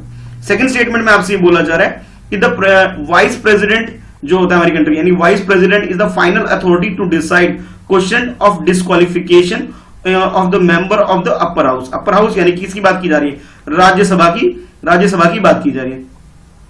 तो यानी कि राज्यसभा की अगर हम बात करें तो इसमें अंदर ये बोला जा रहा है कि इसके अंदर जो वाइस प्रेसिडेंट होता है हमारी कंट्री का, वो डिसाइड करता है कि भी किसको डिस्क्वालीफाई करना है या नहीं करना है, ठीक है, ये सेकंड स्टेटमेंट में बोला जा रहा है। अब आप बताइए करेक्ट स्टेटमेंट क्या है इसका। ऑप्शन ए में बोला जा रहा है फर्स्ट ओनली 1 करेक्ट है, ऑप्शन बी में बोला जा रहा है ओनली 2 करेक्ट है, ऑप्शन सी में आपसे बोला जा रहा है दोनों स्टेटमेंट बोथ स्टेटमेंट करेक्ट है सी में, और डी में आपसे बोला जा रहा है दोनों स्टेटमेंट गलत है। तो करेक्ट स्टेटमेंट क्या है, चलिए क्वेश्चन को अटेम्प्ट कर लीजिए।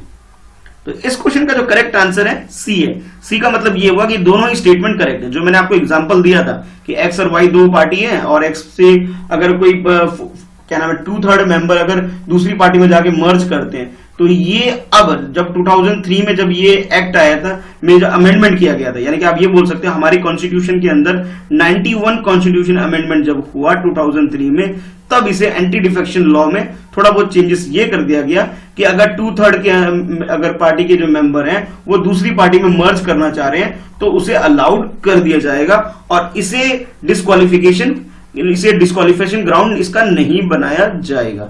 यानी कि आप ये बोल सकते हो कि फर्स्ट स्टेटमेंट हमारा करेक्ट हो गया। अच्छा, अगर हम बात करें राज्यसभा, जिसे हम अपर हाउस भी बोला जा रहा है, तो यहां पर क्या होता है, जो चेयरमैन या स्पीकर जो हाईएस्ट जो होता है वो कौन होता है, हाईएस्ट अथॉरिटी जो होती है वो होती है वाइस प्रेसिडेंट होता है। यानी कि अगर कोई वाइस प्रेसिडेंट अगर कोई सिलेक्ट होता है हमारी कंट्री के अंदर, वो ऑटोमेटिकली वो क्या होता है, अपर हाउस यानी कि राज्यसभा का वो हेड हो जाता है, वो चेयरमैन बन जाता है, ठीक है। यानी कि दोनों स्टेटमेंट हमारा बिल्कुल करेक्ट हो गया। यानी कि आप ये बोल सकते हो कि राज्यसभा के अंदर किसी को डिस्क्वालीफाई करना है किसी भी मेंबर को, तो वो डिसाइड कौन करता है, वो चेयरमैन डिसाइड करता है। चेयरमैन कौन है, वाइस प्रेसिडेंट है हमारी कंट्री का। अच्छा, आपके लिए छोटा क्वेश्चन एक और रहेगा, आपको ये और बताना है कि हमारी कंट्री के अंदर वाइस प्रेसिडेंट कौन है हमारी कंट्री का, आपको ये बताना है। फर्स्ट वाइस प्रेसिडेंट भी बताना है आपको, और साथ के साथ जो करंट वाइस प्रेसिडेंट है आपको ये भी बताना है। फर्स्ट बहुत इंपॉर्टेंट है, क्यों है, जब आप इसके बारे में पढ़ेंगे तो आपको पता लग जाएगा, ठीक है। फर्स्ट और करंट वाइस प्रेसिडेंट कौन है ये आपको बताना है। तो फ्रेंड सेट प्रिपरेशन को आप अभी तक अगर आपने इस चैनल को सब्सक्राइब नहीं किया है तो सब्सक्राइब कर लीजिए, ताकि आपको ऐसी और भी एजुकेशनल वीडियो आपको मिल सके। वीडियो को लाइक करिए, अपने फ्रेंड को शेयर करिए, और हाँ, कमेंट जरूर करिए। अगर आपको अभी आंसर मालूम है तो अभी कमेंट करिए, अदरवाइज थोड़ा सा स्टडी करके दोबारा बाद में भी कमेंट आप कर सकते हैं, ठीक है। तो कमेंट जरूर करिएगा, अपना स्कोर जरूर मेंशन करिएगा। चलिए मिलते हैं नेक्स्ट वीडियो में, ठीक है। आज के लिए इस वीडियो में इतना ही।